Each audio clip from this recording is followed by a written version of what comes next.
Test 1 2. Test 1 2. Tak, yang cuma kau tengok yang OBS tu.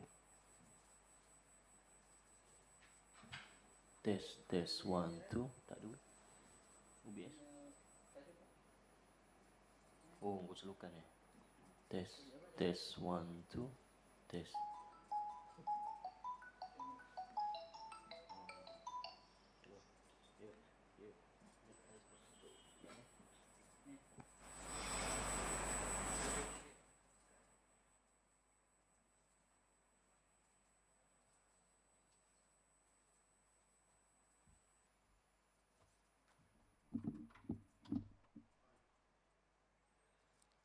Test 1 2.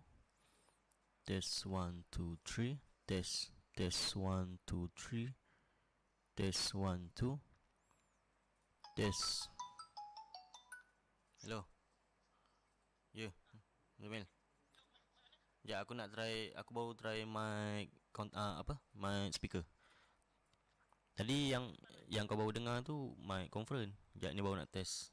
Okey, sekejap Test 1 2.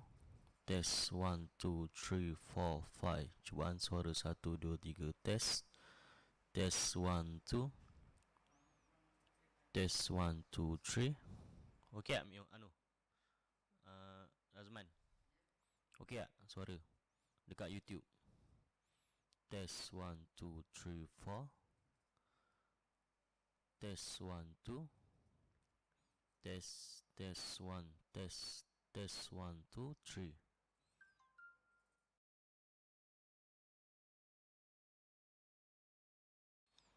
Test 1 2 3.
Yang ni boleh disturb kan, orang yang tak bertekan kan.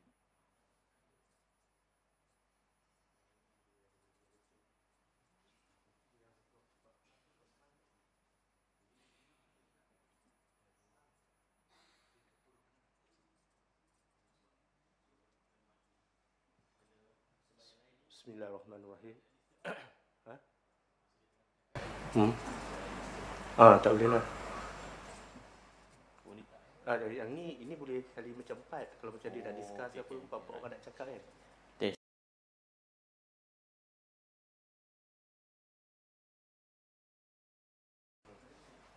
Test 1 2 3.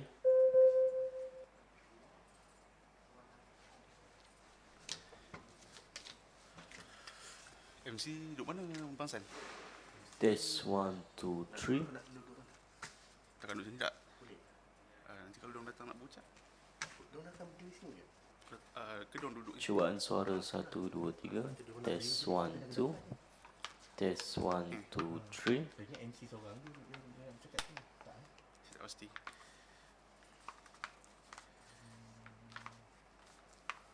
Angkat ke depan sikit. Tak perlu ke? Tak.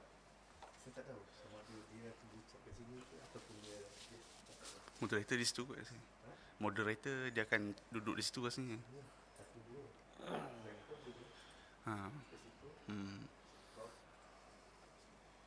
Kalau tak itu saya Osman sini. Ada duduk ni jam sini lah. join sini ya. Tapi kalau kata dia nak bercakap pakai ni, kita ke depan ni. Ke depan. Okey ke okey. Okey juga sih. Ke depan sikit. Hello. Bismillah. Ada sesi sempit kan.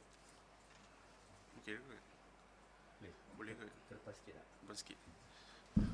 Dia bukan nak bercakap kat sini. Okey ke? Luas ni boleh masuk. Dah on kan? Bismillahirrahmanirrahim. Bismillah. Testing 1 2 3 4 5. Testing 1 2 3 4 5. Testing. Yang bergaung tu bunyi apa? Yang bergaung tu bunyi apa? Tak dengar. Macam bergaung dekat sana. Dalam speaker doang tu.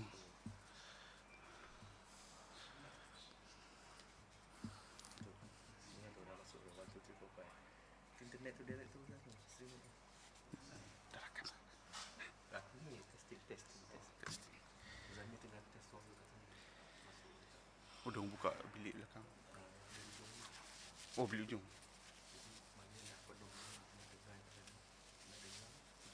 Dia orang buka ni skrin.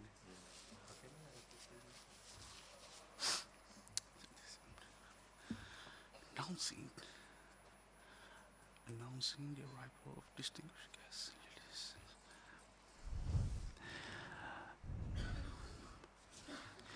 Announcing the arrival of distinguished guests. Ladies and gentlemen, please rise. Announcing the arrival of distinguished guests. Ladies and gentlemen, please rise. Ladies and gentlemen, you may be seated. Oh, mana? Ini sudah siap.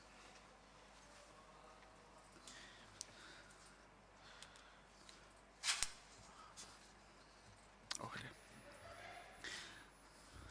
Bismillahirrahmanirrahim. Alhamdulillahirrahmanirrahim. Wassalatu wassalamu ala asyrafil anbiya wal mursalin wa ala alihi washabihi ajma'in. Wa ba'd. The Honorable Professor Dr.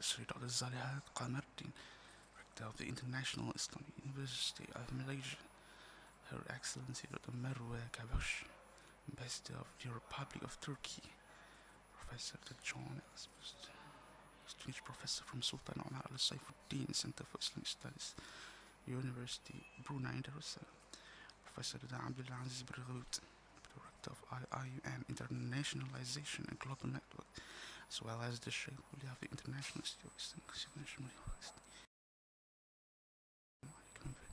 We'll start the program by invoking barakah and rahmah from Allah subhanahu wa ta'ala by reciting Fatihatul Kitab.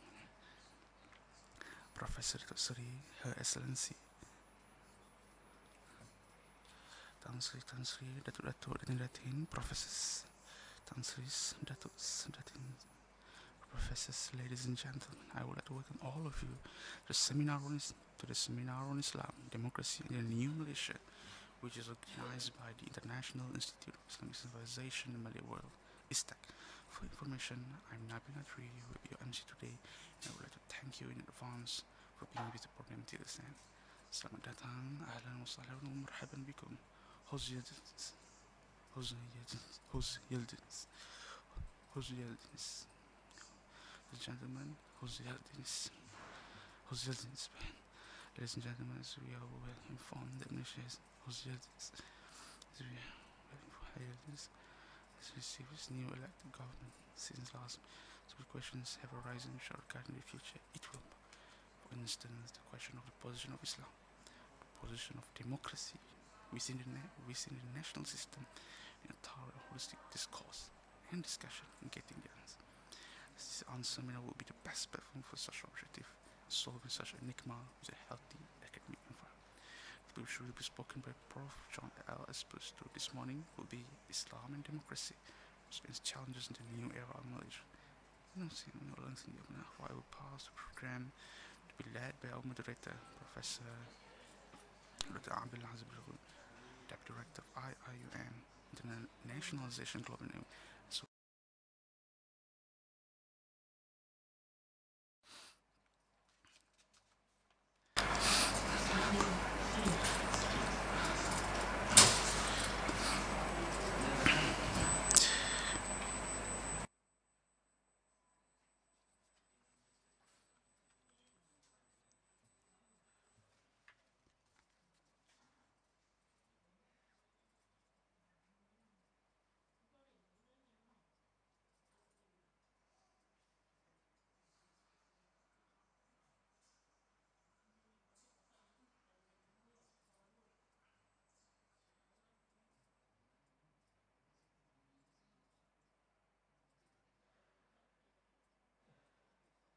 Testing, testing.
Masuk, masuk.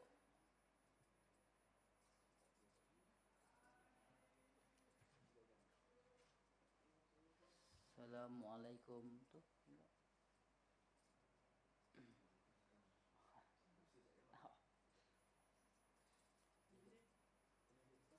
Bismillah.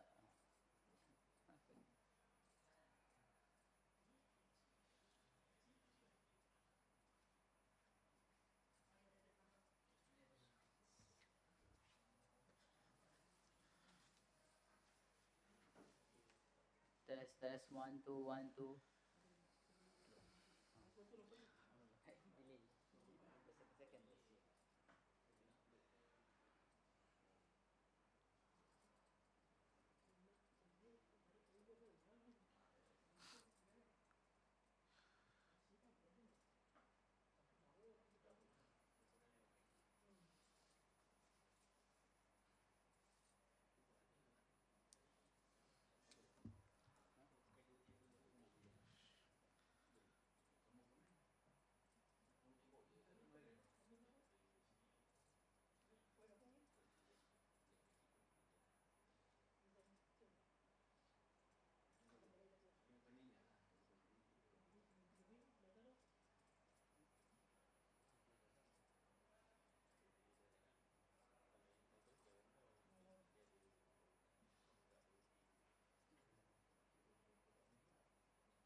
Cik Johan, saya akan announce distinguished guest masuk CMC. Saya dah lupa.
Dah, Nabi dah ada dah. Nabi dah ada. Nah, dah ada. Thank you.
hoş geldiniz. Hoş geldiniz. Türkiye hoş geldiniz. Programımıza hoş geldiniz.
Bismillah.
Bismillahirrahmanirrahim. Testing. Bismillah.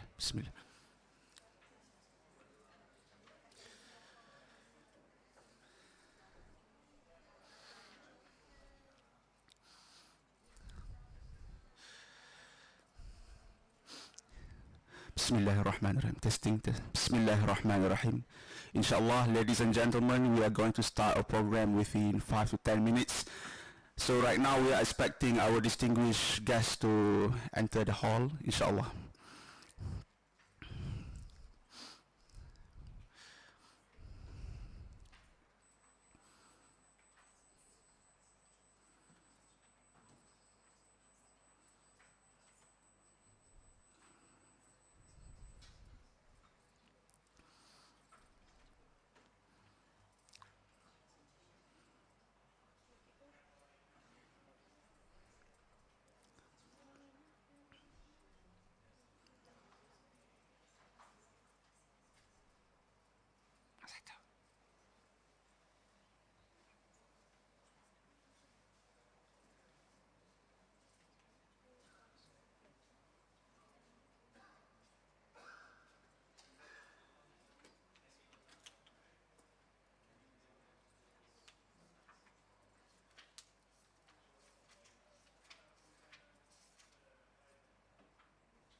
Bismillah. Bismillah.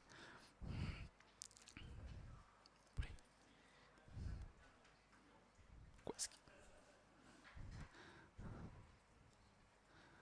Bismillah. Bismillah. Bismillahirrahmanirrahim.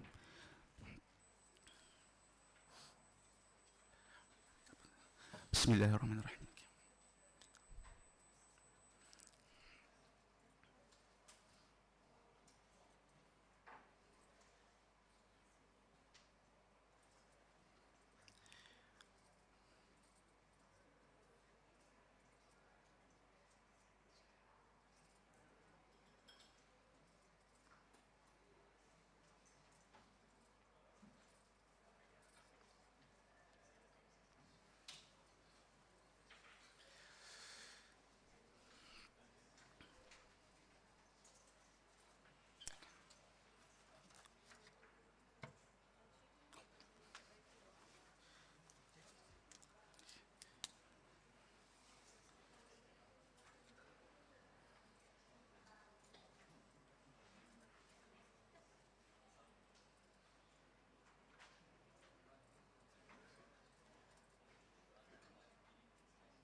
pindah ke belah sini sebab nanti yang lambat boleh duduk kat tepi belah sini.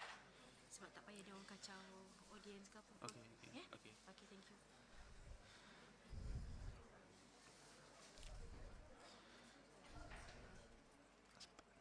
Tak sempat.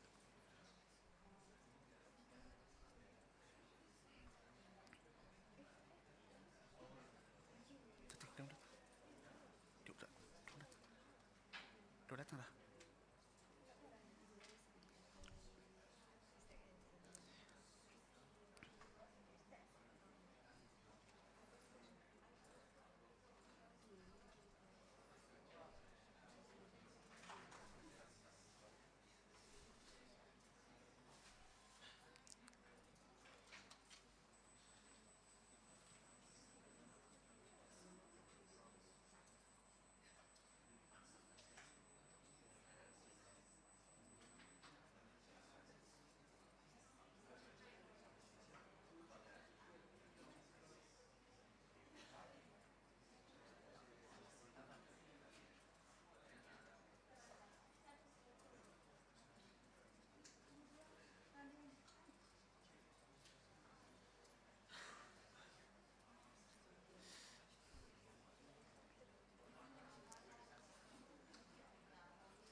Thank you.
Announcing the arrival of distinguished guests. Ladies and gentlemen, please rise.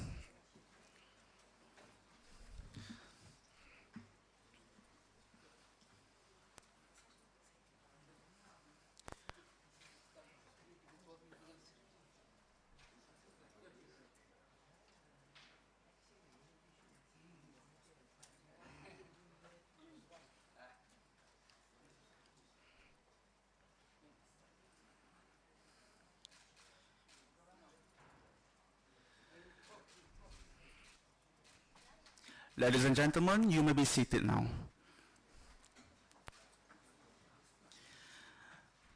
Bismillahirrahmanirrahim.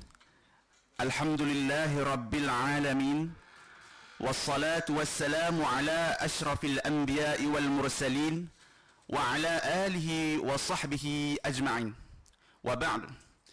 The Honorable Professor Dato Sri Dr. Zaleha Qamaruddin, Rector of the International Islamic University of Malaysia, IIUM, Her Excellency Dr. Marwa Safa Kabakshi, Ambassador of the Republic of Turkey, Professor Dr. John L. Esposito, Distinguished Professor from Georgetown University, USA, Professor Dr. Osman Bakar, Distinguished Professor from Sultan Omar Ali Saifuddin Center for Islamic Studies, University Brunei Darussalam, The Honorable Tan Sri Said Hamid Albar, Professor Dr. Abdul Aziz Bragut, Deputy Rector of IIUM Internationalization and Global Network, as well as the Shaykhul Kuliah of the International Institute of Islamic Civilization and Malay World STAC, the University Management Committee, and former heads of government agencies,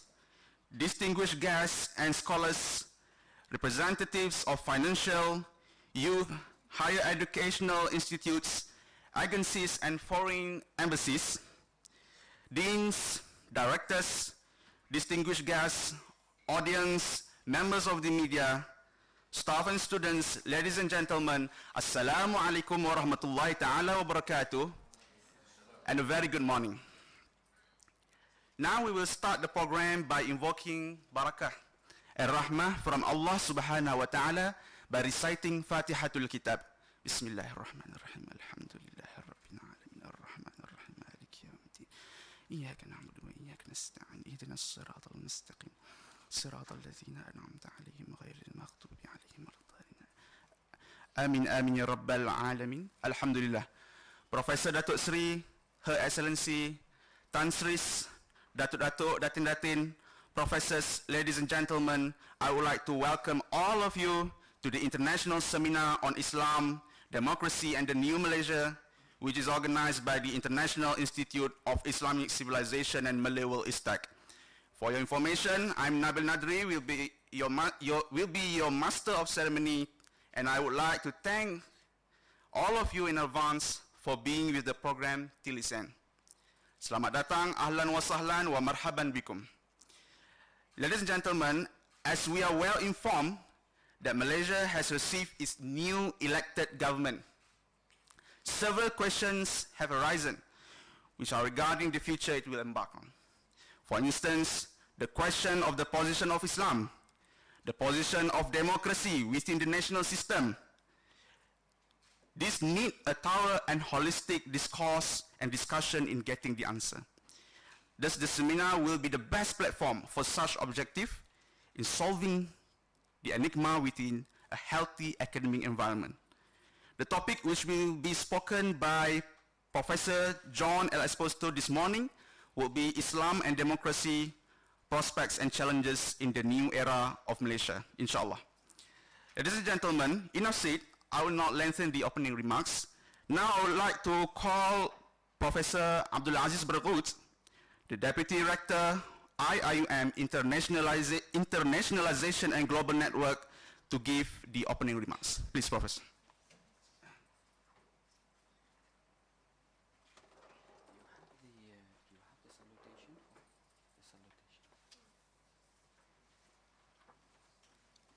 بسم الله الرحمن الرحيم. السلام عليكم ورحمة الله تعالى وبركاته. Honorable Professor Dato Sri Zaliha Kamaruddin, Rector of the International Islamic University Malaysia, Her Excellency Dr. Merv Safa, Ambassador of the Embassy of the Republic of Turkey, Professor John Esposito, Distinguished Professor, Georgetown University, Honorable Emeritus Professor Dato Dr. Osman Bakar, Professor Honorable University Management Committee and former heads of government agencies, distinguished guests and scholars, representatives of organizations and institutions, our guests from different institutions, ladies and gentlemen, Assalamu alaikum wa rahmatullahi ta'ala wa barakatuh once again. First of all, let me welcome all of you to STAC, the International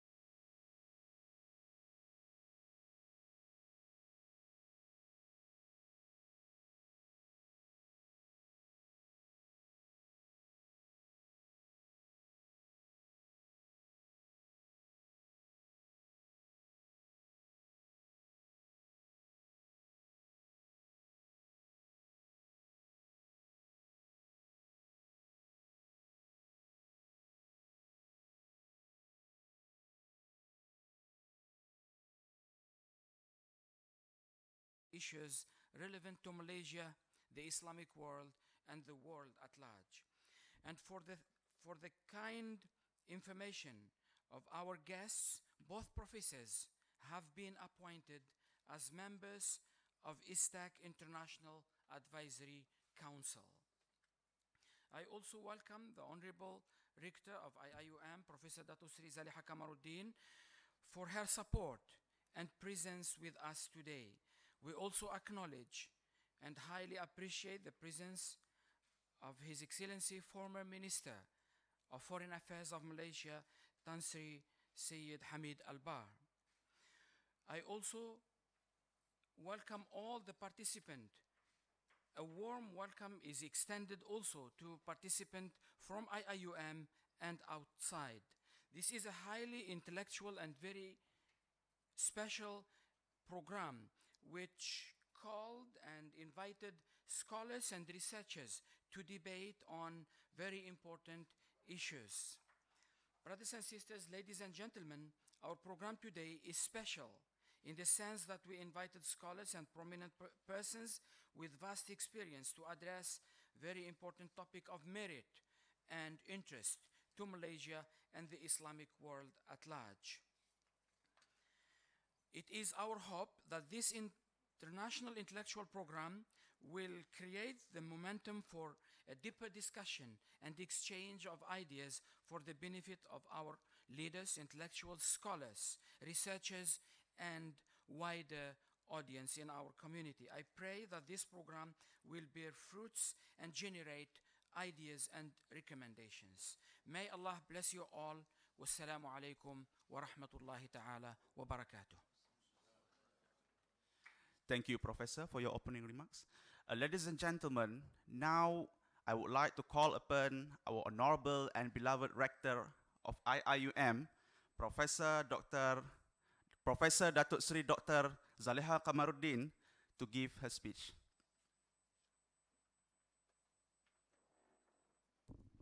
Thank you, brother. Bismillahirrahmanirrahim. Alhamdulillahi Rabbil Alameen. Wassalatu wassalamu ala ashrafil anbiya'i wal mursalin wa ala alihi wa sahbihi ajma'in.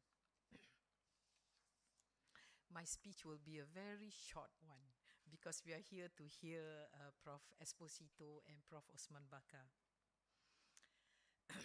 Let me start with welcoming Her Excellency Dr. Merve Safa Kavakshi, Ambassador of the Embassy of the Republic of Turkey. She's always here for our giving full support for the university. And one of our board members, Board of Governors of IIUM, representing the Republic of Turkey. Thank you very much, Her Excellency. Our dear friend, Professor John Esposito, Distinguished Professor, Georgetown University, USA. I'm happy that he has made his way for 2 consecutive months, Prof, of which his absence was felt for the last 10 years. And I'm happy that he's here to welcome the new Malaysia. Although Tan Sri doesn't agree, Tan Sri Hamid say, we are all Malaysia. I said, perhaps with a new clothes. Honorable Emeritus Professor Dato Dr. Osman Bakar, Distinguished Professor from Sultan Omar Ali Saifuddin Center for Islamic Studies, University of Brunei Darussalam. Thank you, Prof, for coming, and inshallah, if I may announce that inshallah he will hold the post of holder of Al-Ghazali chair for STAC. Can we give a round of applause? I'm saying this because I do not want him to retract. I've been cajoling him to take up this post, and we had a few friends as well, not me alone. I'm happy that Tan Sri Rashid is here. He has been also instrumental as a friend of Prof. Osman Bakar in persuading him to come home. And I would say thank you again as well to Prof. Kama Onia. Where are you, Prof. Kama? Oh, yeah, Prof. Kama Onia, for initiating what needs to be done in relation to the holder of the chair of Al-Ghazali, although later on Prof. Osman did mention about things that should come with the chair. Yeah? I think it's epistemology and what is it, Prof? You know, the longer part of the Al-Ghazali chair. Oh, civilizational. All right. Now, that's a mouthful. I'll leave it to Prof. Osman to mention it after this. We'd like to say welcome as well to Honorable Tan Sri Said Hamid Alba, always giving us full support, whether it's a big program or a very small program, or whether it's like with the young people and also with the senior people as well. Professor Dr. Abdul Aziz Bergud, Deputy Rector, Internationalization and Global Network, and also at the same time playing his role as the Sheikhul Kulliyah of STAC.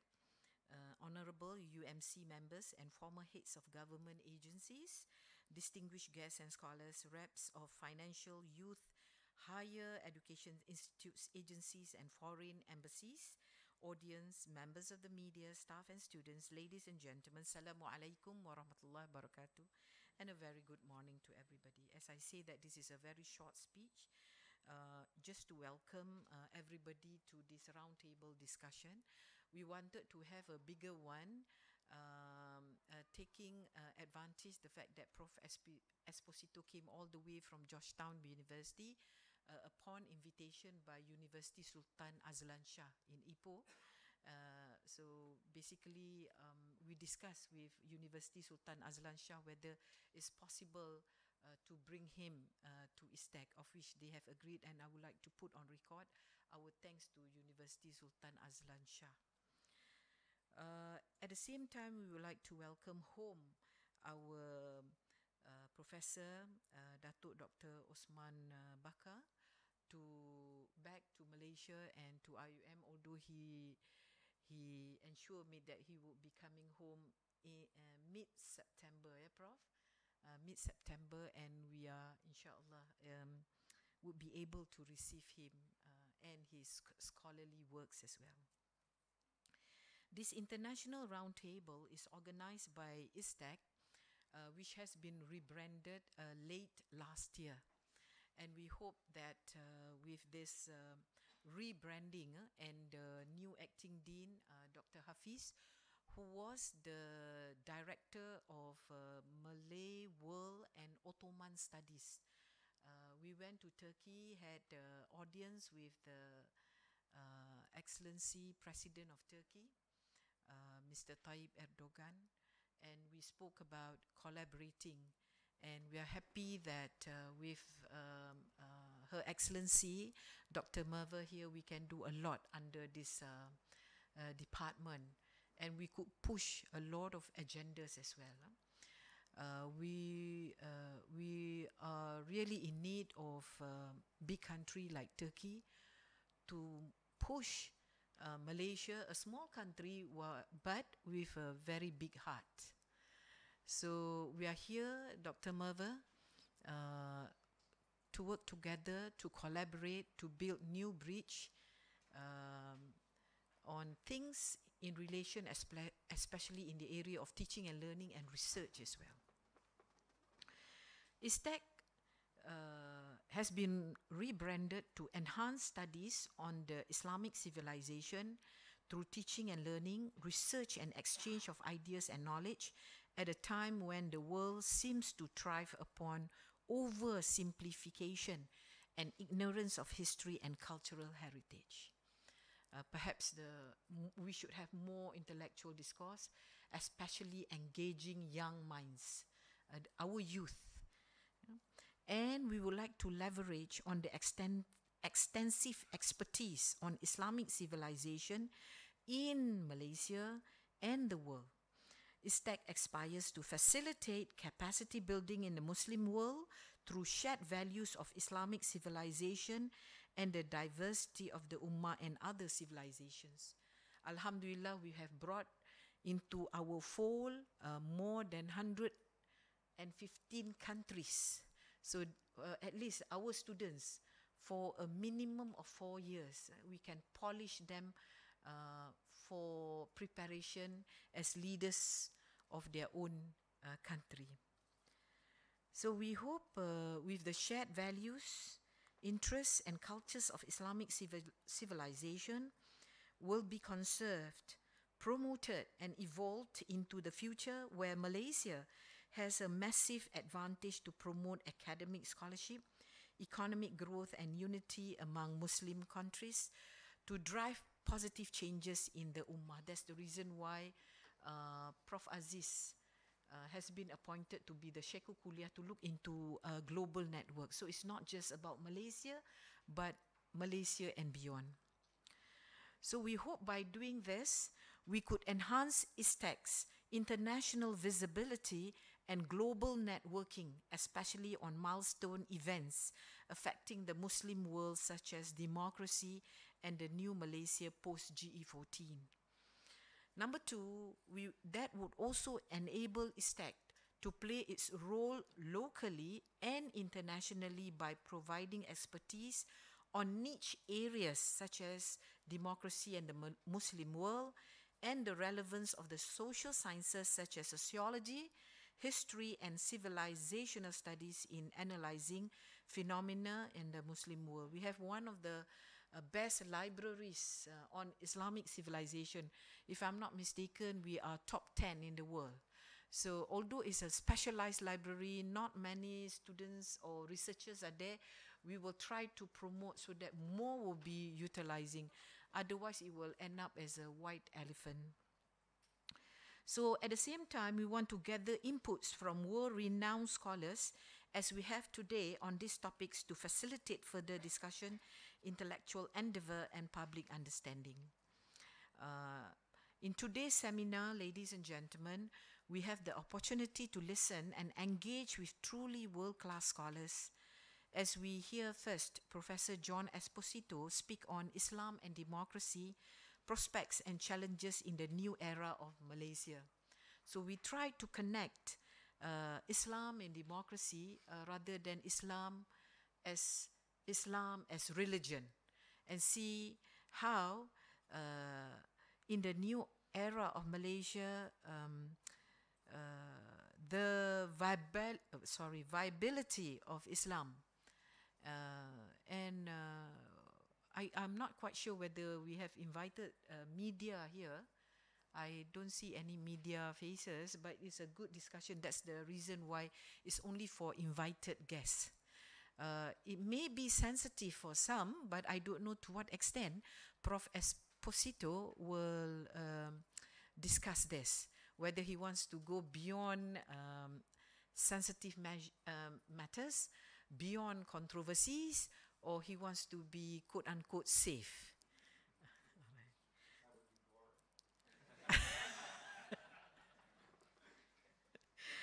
We will then hear in the afternoon and engage with Professor Emeritus Dato Dr. Osman Bakar on the relevance of Ibn Khaldun's theory of Asabiyah. This is also another controversial area, but again, that depends on how you approach the subject, because it is a pertinent concept in the new era of Malaysia, as it refers to the workings of social solidarity and partisanship.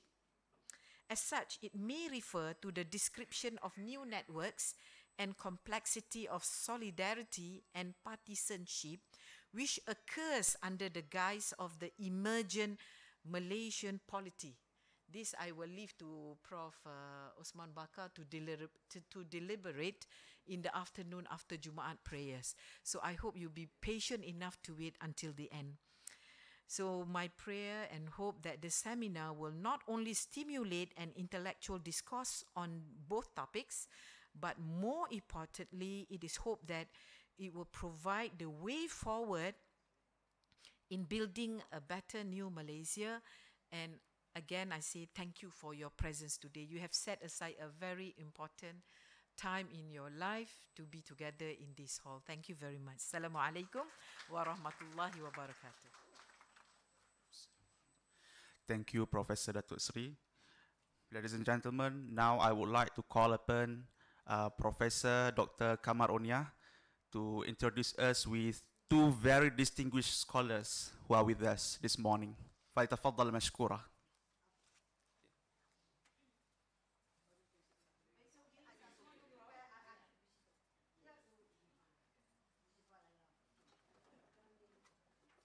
Not getting too formal. Bismillahirrahmanirrahim. Alhamdulillahirabbil alamin. Salatu wassalamu ala asyrafil anbiya'i wal mursalin wa ala alihi wa sahbihi ajma'in. Last night before I went to bed, I had a very pleasant, a bit surprised but pleasant, to get me to become the moderator for Professor Osman Bakar, my mentor, my big brother. And this morning, of my other mentor, my other big brother. We are the siblings of Temple. Some call us the Temple Mafia. I am delighted. And this morning, as I look in front of me, I have two other great people I admire most. The two Tan Sris in front of me. We have Tan Sri Syed Hamid Albang, whom I have met a couple of times, also on the academic platform, but I also met on the other side.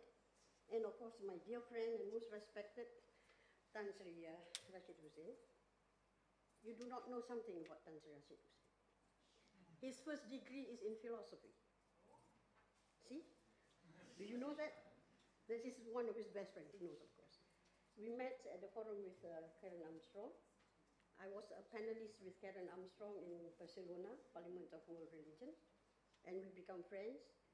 And when we brought her here, Prof. Tan Sri Rashid Hussain hosted, I've already called you Prof. And the same with Tan Sri. High time you stop being on the peripherals. Come and join the world of academia. Starting as today, Malaysia Baru. I'm fishing, and I hope you will bite. You have been around us for so long. Be part of us. Walk in the way we walk, and make it grander than what it is. And I know you can do it, both of you. Rohingya is still on my mind. I'm not letting that go. So I have great pleasure. The formalities have already been taken up. I am the field of academia, and I speak my mind quite loudly. And, in the field of academia. So we will not make this forum a very rigid, formal, you, thou, and things like that. We're going straight into the substance of this thing.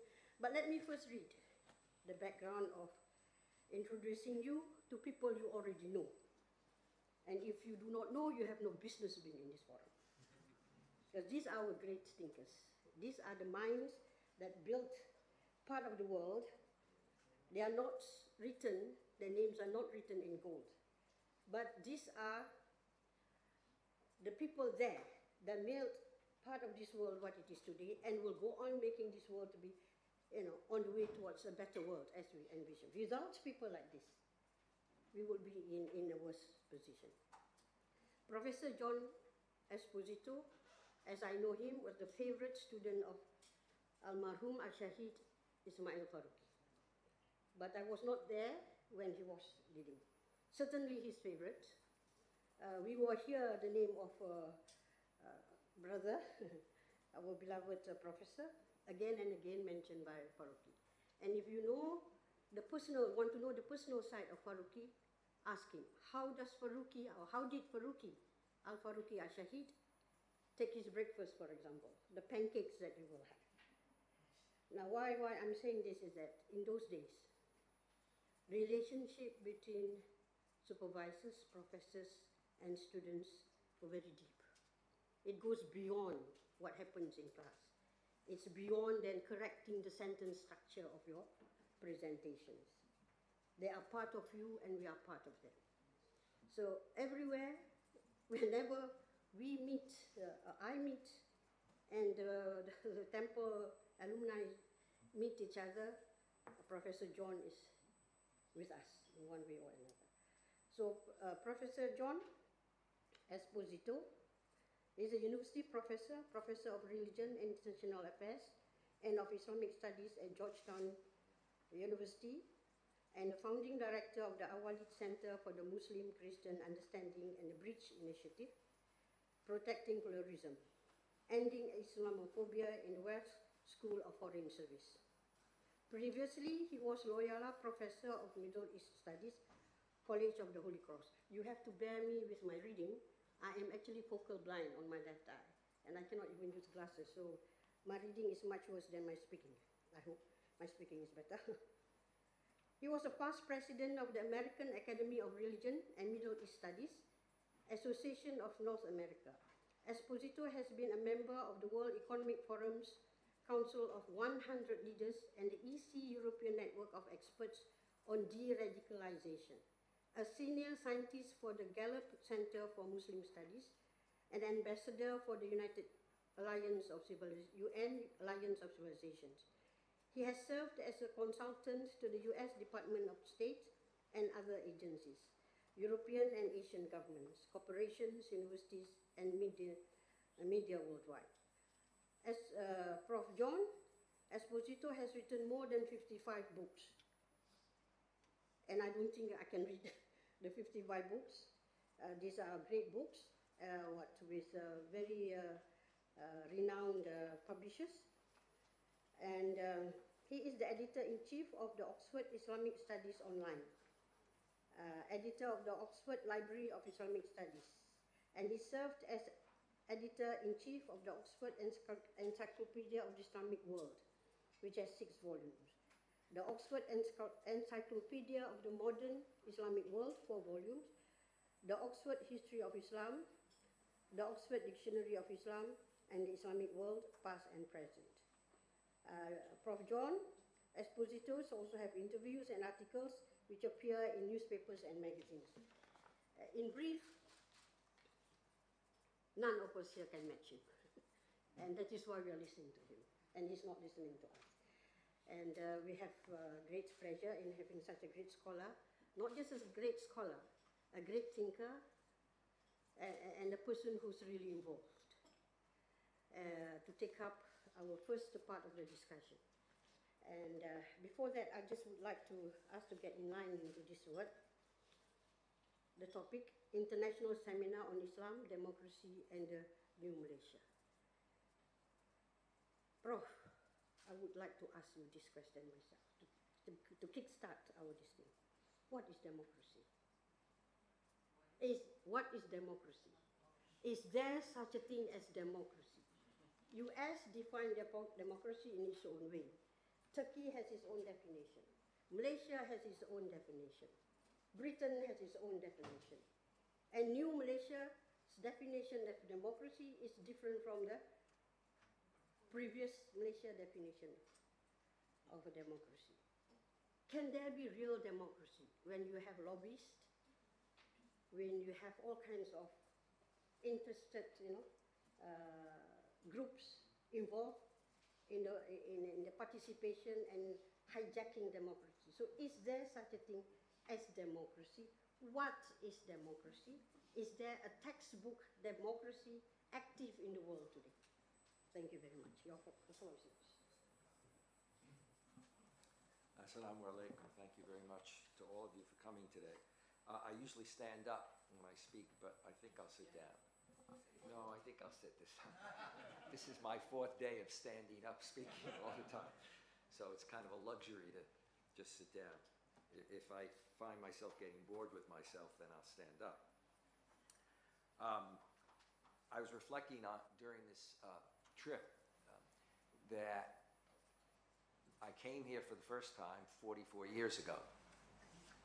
It's hard for me to believe that it was 44 years ago. It's hard for me to believe that I'm still alive if it was 44 years ago. And so how much has happened since then?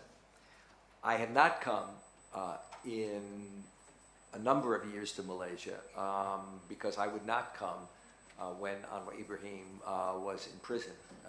Neither the first nor the second. It was a matter of, for me, conscience, and also because I felt uncomfortable coming in a situation where snapshots could be taken of me and put in a newspaper that would imply things that would not be the case. I think that Malaysia has a very unique role to play. I don't just say that because I'm in Malaysia and saying it.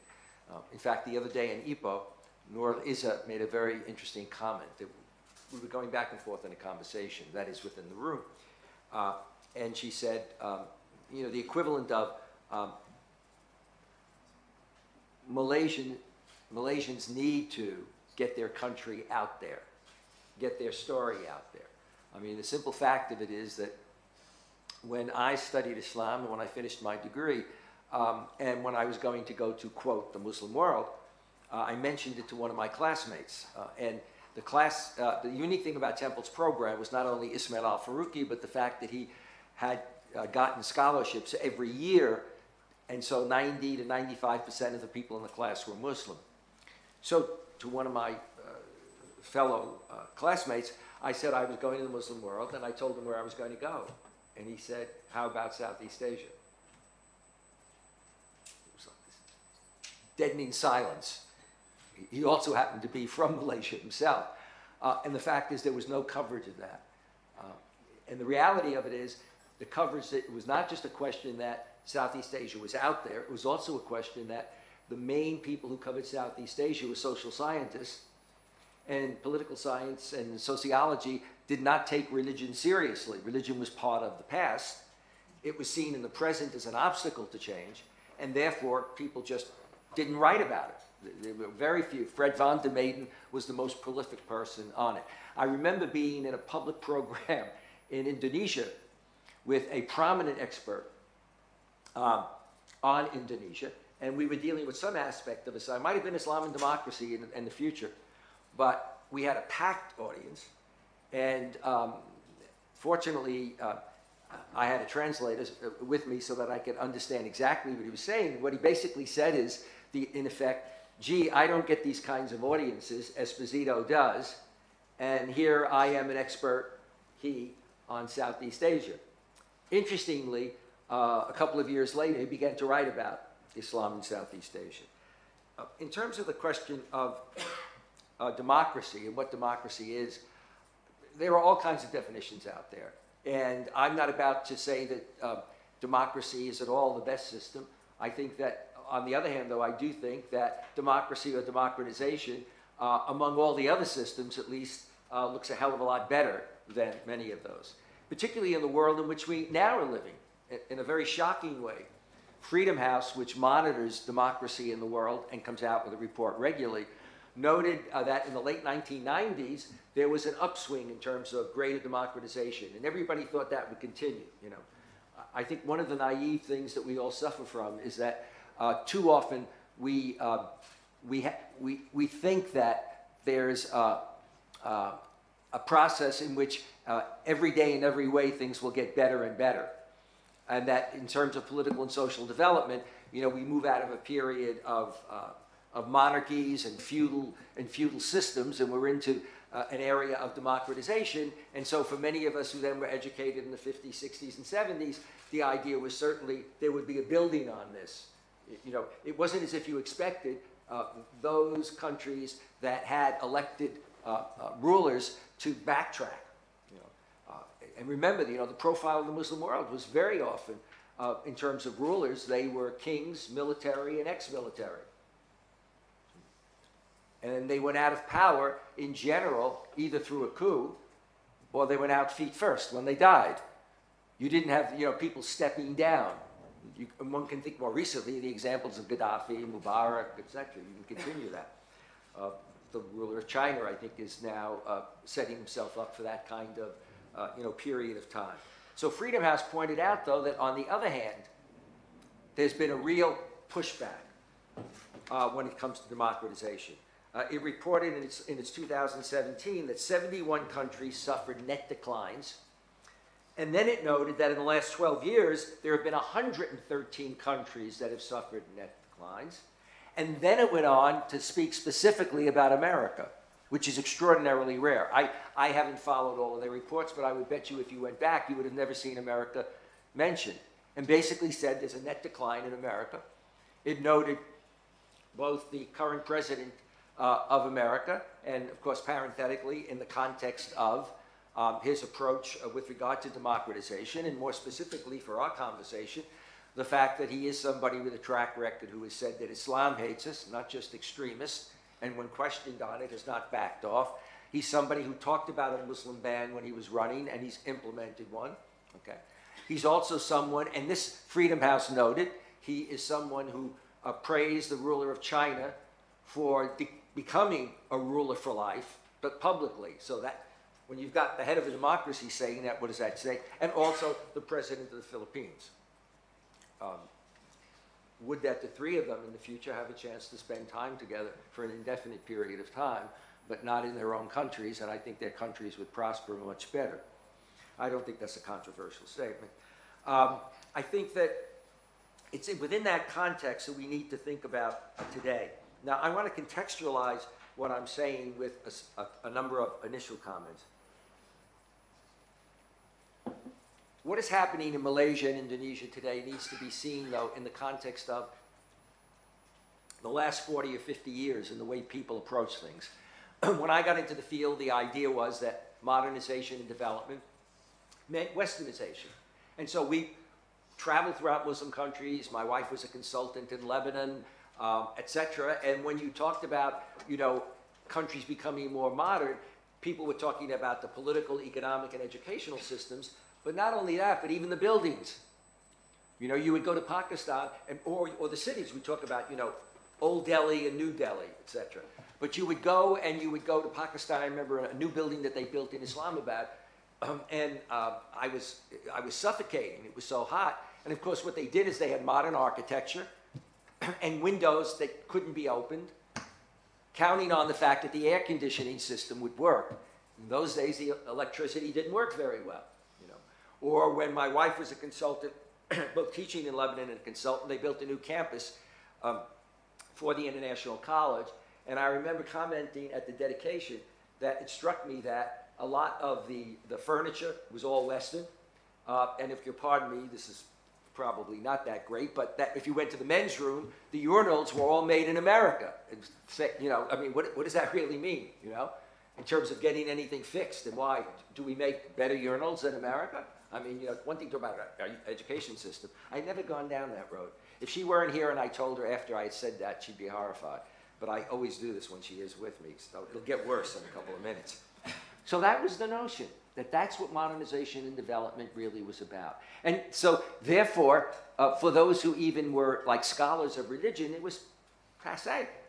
When the first book was published on Islam and politics after the Iranian Revolution, I was invited into Washington for a conference, and the social scientist who wrote it wound up beginning the meeting by saying, because I was writing myself on this topic, well, he said, my book is much different than his book because I'm a political scientist, you know, and it was almost like, and he's a theologian, you know, so, you know, the really relevant stuff is what we're doing. On the other hand, after 9/11, the Social Science Research Council, in effect, acknowledged the fact that international affairs had no place for religion by bringing together a committee to begin to discuss the role of religion in international affairs in the modern and contemporary context, and another committee to develop syllabi for professors who were teaching in international affairs and had no training to deal with religion, to develop syllabi, you know, for them. Okay. So it's against that background in terms of democracy and change that we need to think, and it's also against the background of the invisibility of Southeast Asia, okay? And then one can move to the realities on the ground that I saw when I first began to come here, and certainly during the period of Mahathir and Anwar Ibrahim, a reality that led me, when invited by an Asian publication to write a sort of op-ed, to write a piece that talked about the periphery might well become the center.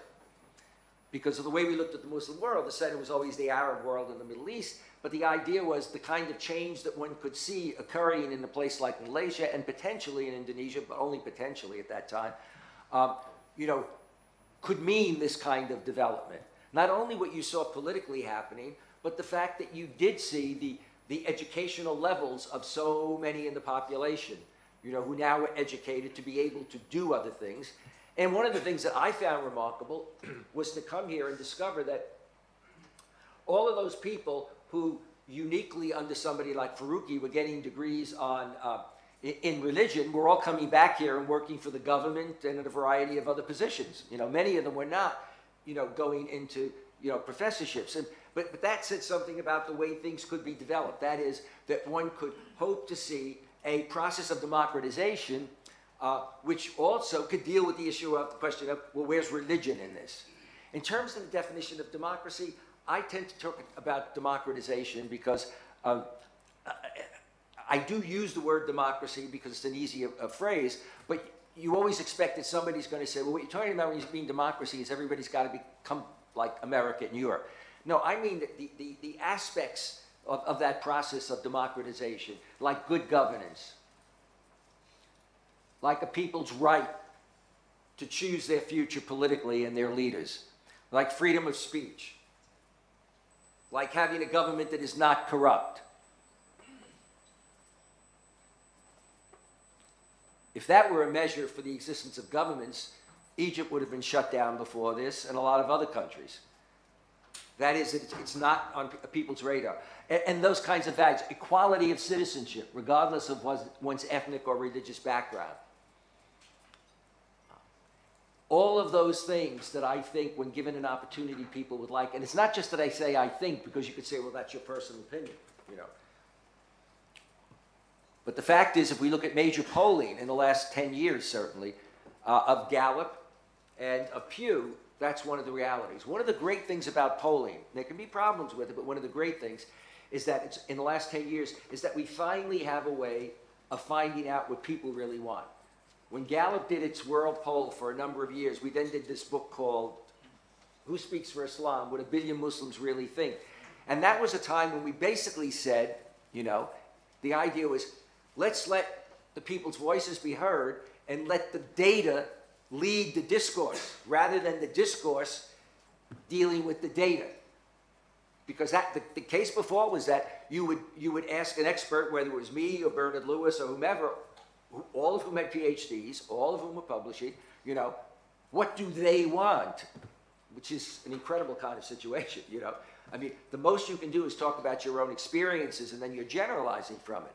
But the data that we see consistently is that what people want, even in a time when people may back away from democracy because they're now really ticked off with Europe or America, when you ask them what they really want in their own country, and you could see it in your last elections, a diverse group of people came together because they just, however diverse they were, they wanted some things in common.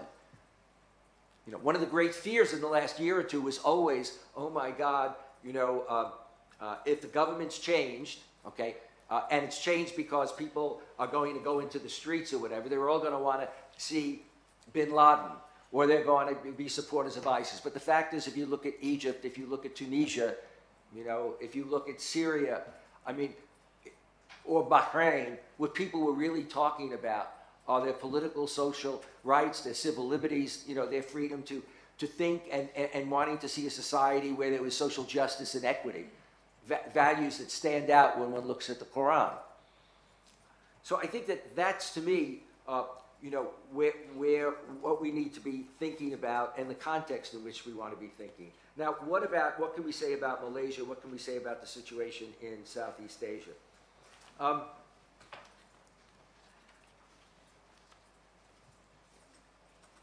The changes occur within a context in which we've basically seen, on the one hand, and I alluded to it, an Arab Spring, which could be seen as a little bit of an indication of where lots of people wanted to go.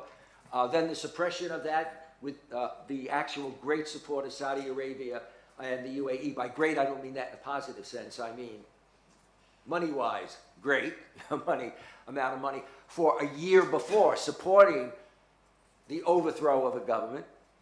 And keep in mind, there never was a Morsi government. There was a Morsi presidency. You can't have a Morsi government or a government when there's no control over the military, the security forces, the judiciary, etc. Okay. So we see in that Arab Spring, though, what then happened. That what people saw as a tidal wave that would then sweep other countries, because you began to see things happening in Syria and Libya, that put fear in the hearts of many of the Gulf rulers, many of the monarchies. It wasn't that they feared the Muslim Brotherhood coming or Ennahda, there were no numbers. They feared that this was an example to their populations. And therefore, the population would become more restive. Well, what was the response of a number of these countries? What often happens, it's sort of the carrot and stick.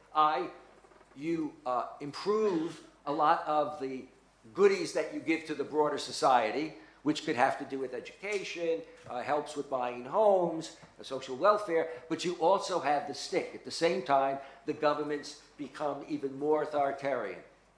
But the way you do it very subtly is you have a kind of faux facade, a phony facade, in that it looks like you're responding to people in a constructive way, but the last thing you're responding to are the issues of political rights. If you look at the current situation in Saudi Arabia, people talk about the Crown Prince is doing, this progressive movement forward, but do you see anything that has to do with providing greater political rights? If you look really closely at what happened with regard to key leaders in the business community who were arrested and put in the Ritz-Carlton, must admit, if I had to be in prison for a while, I'd like to be in the Ritz-Carlton, or actually the Intercontinental here would be very sufficient. But the reality of it is, they never went through due process after that.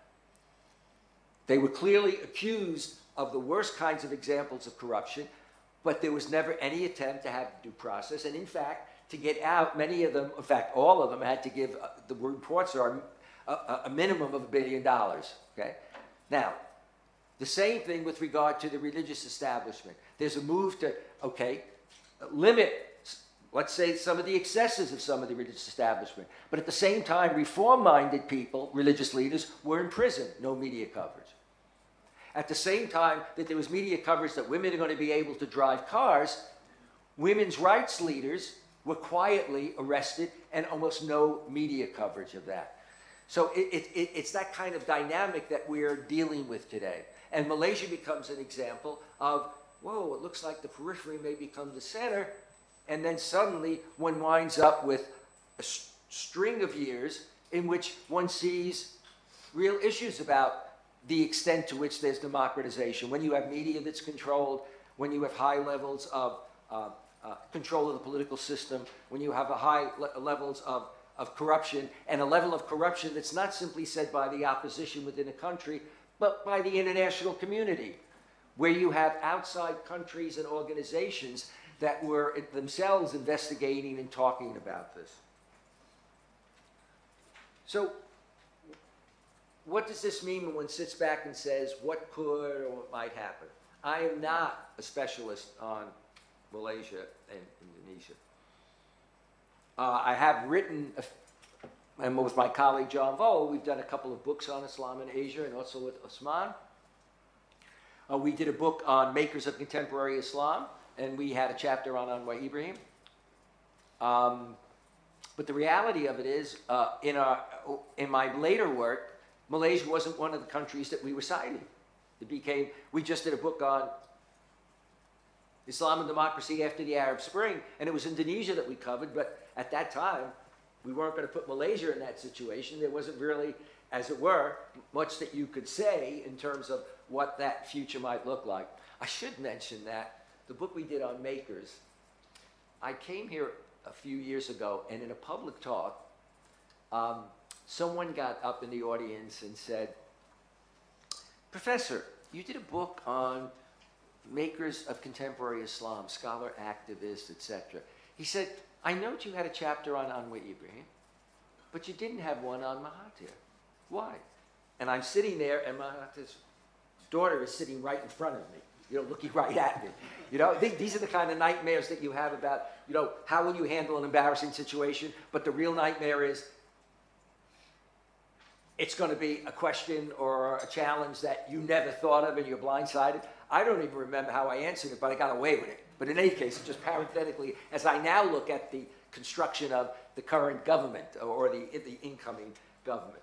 But two things that I do think about and that I would point out, and why I think that if one talks about Indonesia and Malaysia, one begins to get more of a sense that there were roots for democratization or greater democratization today, roots that existed 20 and 30 years ago. What I mean by that is that if you go back and look at the writings of, with regard to Indonesia, Abdurrahman Wahid, Nurkolis Majid, Amin Rais, etc., you see 20, 30 years ago, you know, the movement and talk of this. Abdurrahman Wahid in particular talked about a cosmopolitan Islam, and talked about the fact that in the face of those that wanted to talk about the Islamization of Indonesia, that in fact there should be this process of greater definition of the identity, the Indonesiization, okay?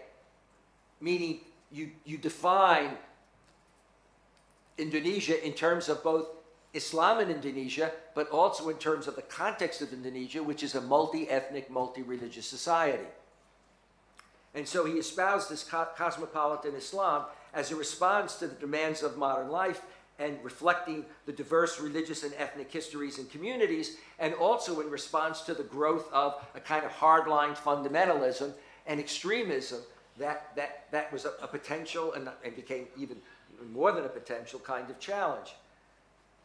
And for him, reform is to be an inclusive, religious, pluralistic, and democratic state. And I would identify with that, and I'll talk a little bit more about that. My notion that pluralism is an inclusive. You can't have a really pluralistic state when you have an exclusivist approach to how you deal with religion and ethnic groups that are also citizens within a country.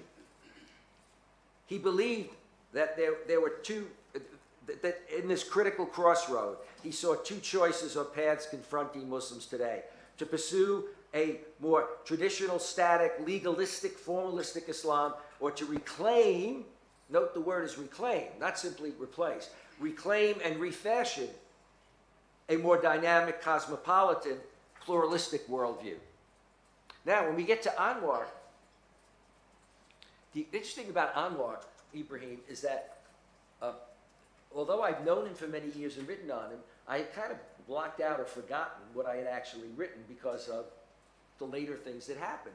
And so when I was beginning to kind of look up on my computer Anwar Ibrahim and look for, you know, whatever I might have said, I came across this one piece that I had saved from somebody who was writing, and I thought, oh my God, this is really interesting what Anwar was talking about. How come I don't remember it? And I thought, well, I've got to look the person up. And when I went to look it up, it was me. I had written the foreword to his book, Asian Values, and I'd written a whole chapter on him, and I thought, oh, boy, I was pretty good back then. I actually wrote better than I think I write now. I mean, it was like amazing how bright I was. Probably because my wife wrote half of it, but that's another story, which we won't go into.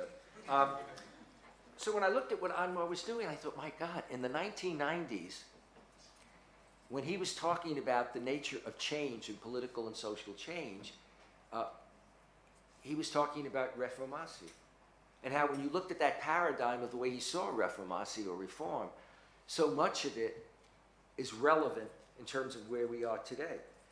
In his time, he was writing in face of Huntington's Clash of Civilizations, and he was arguing against the clash, and as he did so eloquently at Georgetown when we launched the Malaysia Chair for the Study of Islam in Southeast Asia, Anwar gave a keynote address in which he talked about convivencia, looking back at the period of Andalusia and the extent to which there was a pluralism that was rather unique relative to its times. He wasn't saying that's what we go back to, but saying we have that paradigm, and then we talk about what that convivencia, our living together, what that would mean in a modern context. You can work off it, but you have to then build on it. And clearly, there were other people who were writing about this within Malaysia, but I'm just talking about the fact that there was this construct. And so he then became, on the one hand, a voice and a critic of the idea of a clash, and that was almost, with regard to Huntington, that it was inevitable. Remember, Samuel Huntington, in his book and in his article and then later book, said that Islam has bloody borders. He didn't say Muslim countries have bloody borders. He said Islam has bloody. And when he did his book, he kept the same phrase. And I remember I did a TV program I was based with the anchor in Washington, and Huntington was, you know, in Boston speaking. And the moderator asked him, and I joined in, how come, in addition to the questions we had, how come you didn't change that phrase? Okay? And he basically stayed with it. He didn't talk about it, but, you know, very much. He just laid back and didn't really get into that. So part of what Anwar was responding to, you know, was the need to, as it were, step up for the Muslim countries and Muslim societies and Islam itself, you know, by saying there's no inevitable clash.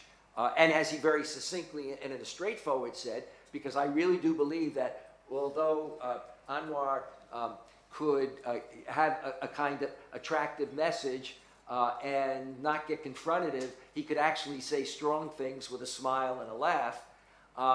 He talked about the West and said, you know, in effect, there's not going to be a clash with the West, even though we may have a lot of problems with their policies at times. So, you know, that was there. But it was the other side of his definition of reformasi that I think is important for today. And that is the extent to which Anwar talked about a new paradigm that was not solely and exclusively, if you will, in a narrow sense, an Islamic paradigm, but rather a new Islamic paradigm that was rooted not only in Islam and the heritage of Islam and the context of Southeast Asia, which means therefore also in the fact that you're talking about countries that are multi-ethnic and multi-religious. I mean, here's where, looking at the good and the problematic, not, you know, if we were just doing Clint Eastwood, it would be the good, the bad, and the ugly. It's a phrase I love, and I love Clint Eastwood, but then it's too much the negative, the bad, and the ugly. But if you actually look at Malaysia and Indonesia, in a world in which other Muslim countries are faced with a growing, if you will, multi-ethnic and multi-religious society to a greater extent, but also Western countries, the Northern European countries, etc., it's interesting to look at how these issues were addressed here and the extent to which there was progress, but then a retrenchment at times. And certainly that existed in the last decade. I can remember the one time I did come back, I was speaking for a program that was organized by Sisters in Islam, by Zaina Anwar. And, but the usual audience didn't show up. It was a packed audience, but I noticed that we had a lot of people who clearly could be identified in some way or another as being Sikh, Hindu, Buddhist, etc.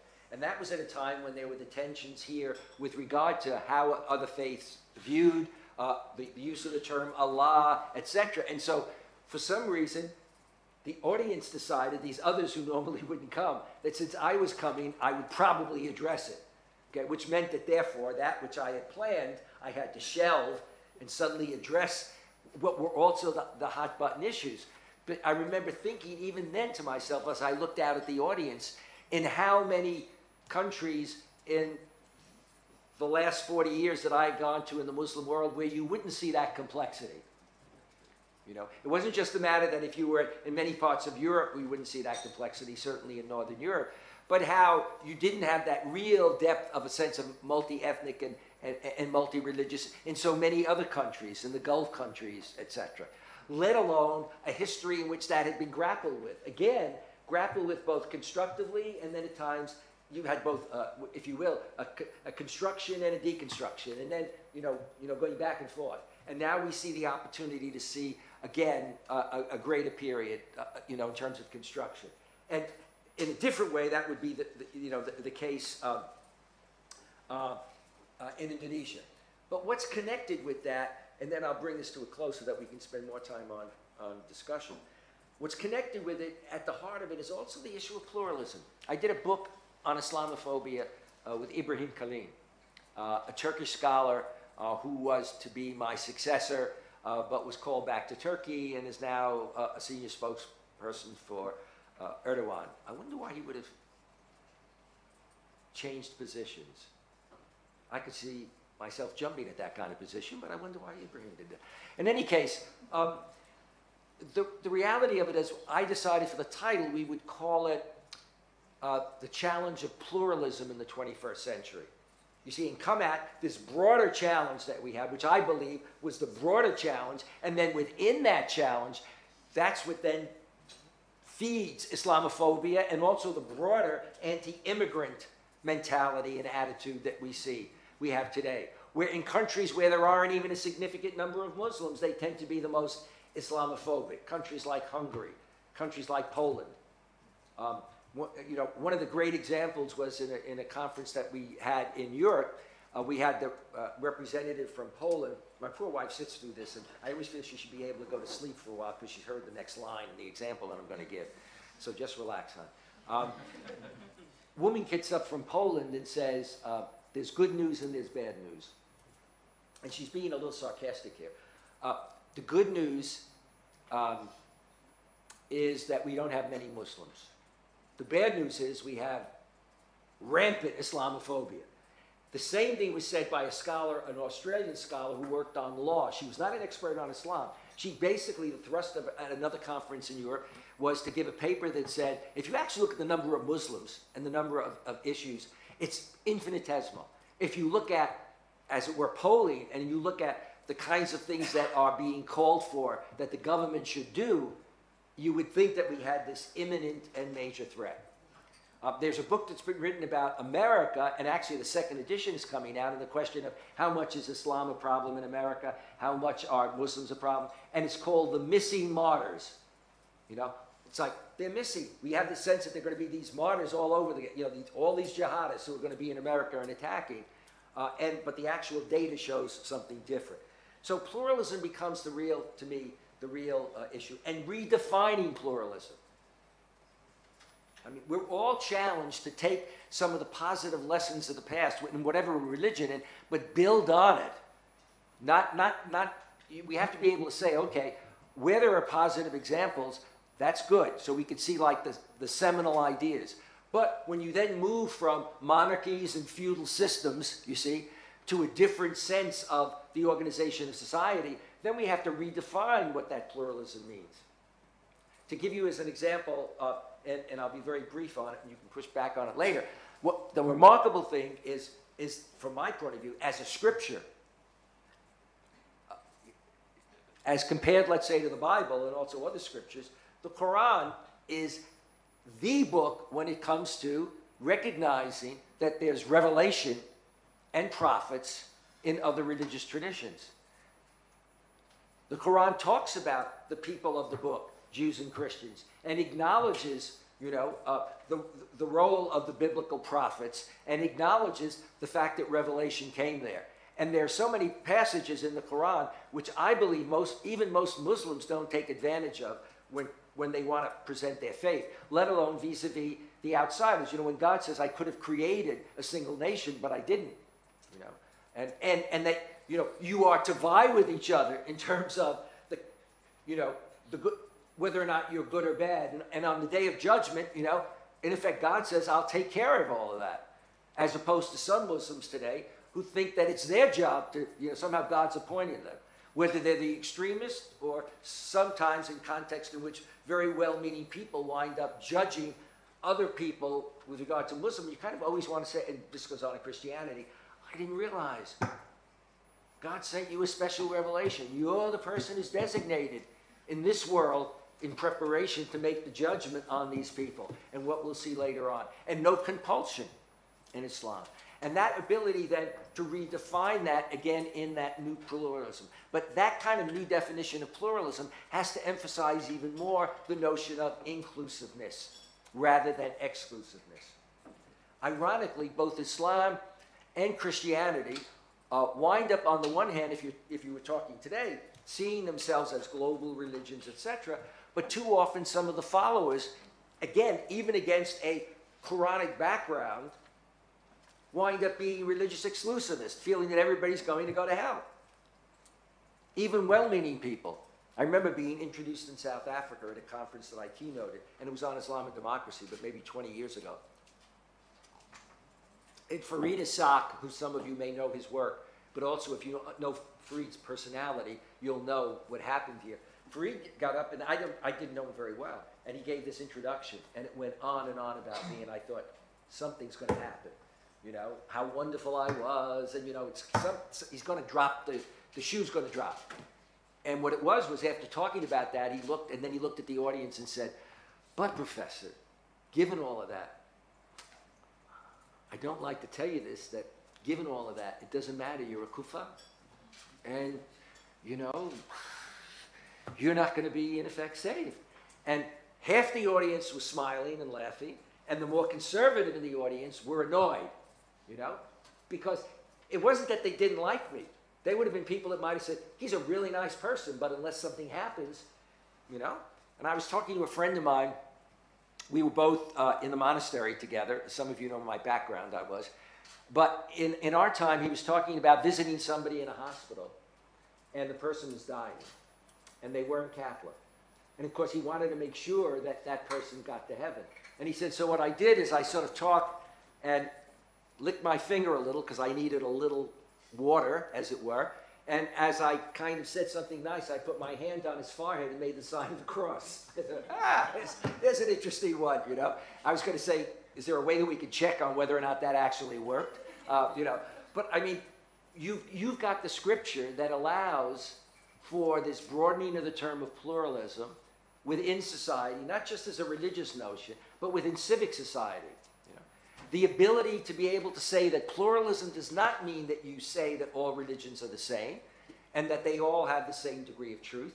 It means that it's based on mutual understanding and respect. So the number one thing is we get to understand the other by, first of all, spending time to actually engage the other. And maybe we learn that the other is not all that different from us in terms of some of the big questions, like who am I, why am I here, you know, where am I going, why should I be good, you know, etc. It's that kind of, and that there's that kind of respect that occurs.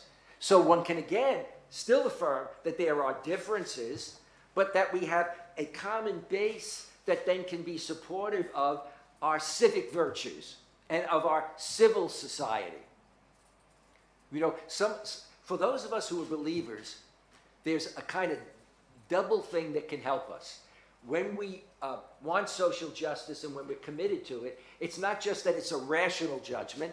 We also know that our scriptures tell us that. When I read the Gospels or when I read the Quran, I know that issues of social justice, issues of being concerned about the poor are what God expects. Well, that's great. It's kind of a double motivation, you know? But what we also can realize is that not only in other faiths do they have that virtues, but in terms of civil society, people who are not believers, many of them who are not believers, believe in universal freedom and human rights. I did a conference in which somebody pointed out that a survey of atheists showed that atheists give more money, you know, to the poor and to philanthropy for people than believers do, you know, in certain contexts in certain countries. So it's that kind of pluralism. Now, to have that kind of pluralism, you also have to deal with the question of tolerance. This would be my last comment. I was at a conference after Bill Clinton left office. He ran an international conference in New York. And the one thing that he surprised me at, because he commented on almost everything that was done. When you're an ex-president, you could do that. Every panel, he weighed in, you know. Was on the issue of tolerance. He basically said, we have to do away with the word tolerance.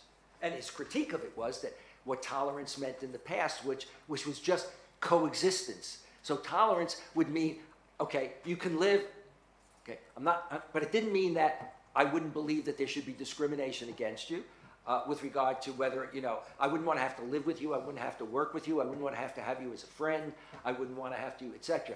You know, in other words, tolerance in a modern context had to be either a new name or really redefined, as with pluralism, in a more inclusive way.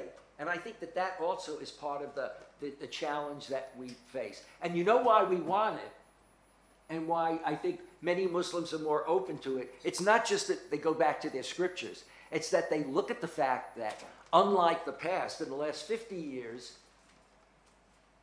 Muslims are a significant minority in Western countries.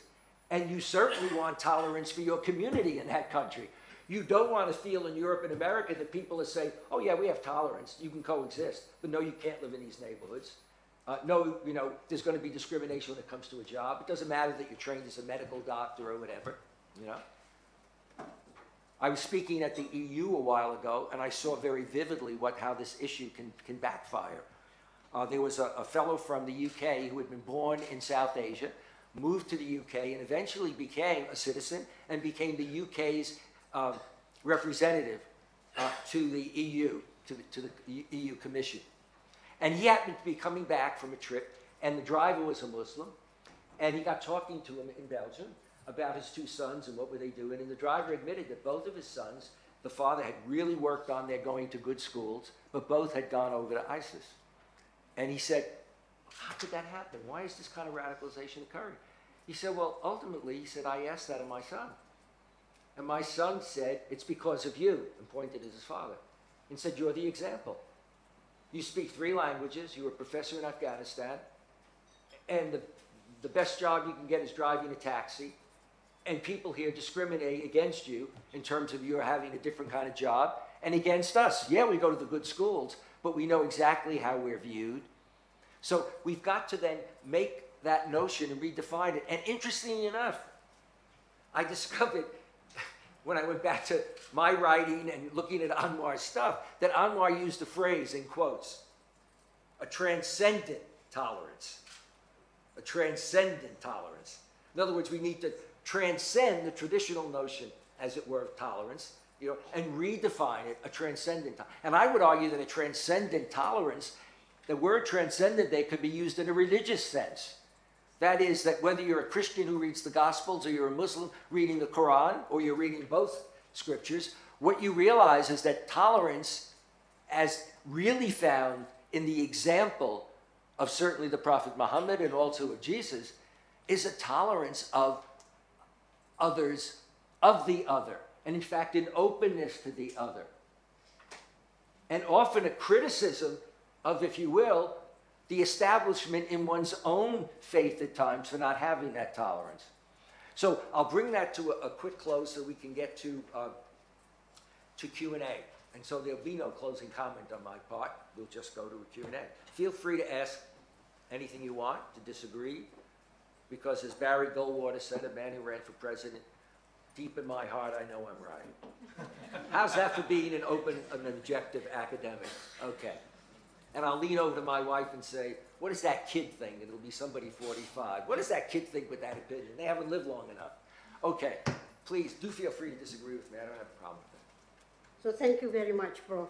John. You brought us across a few years before today. And you sort of knock on certain doors that were closed. Now it's out. And some of the things that you raised, I was there, in a way. So just to tell you something what is going on. I was supposed to go to the US in the 1st of August for a big seminar. Invited me 2 years ago, but I'm not going. I do not know what will happen to me with Trump's position. I don't know whether I will be allowed or I will not be allowed. If I know that I will not be allowed, it's okay.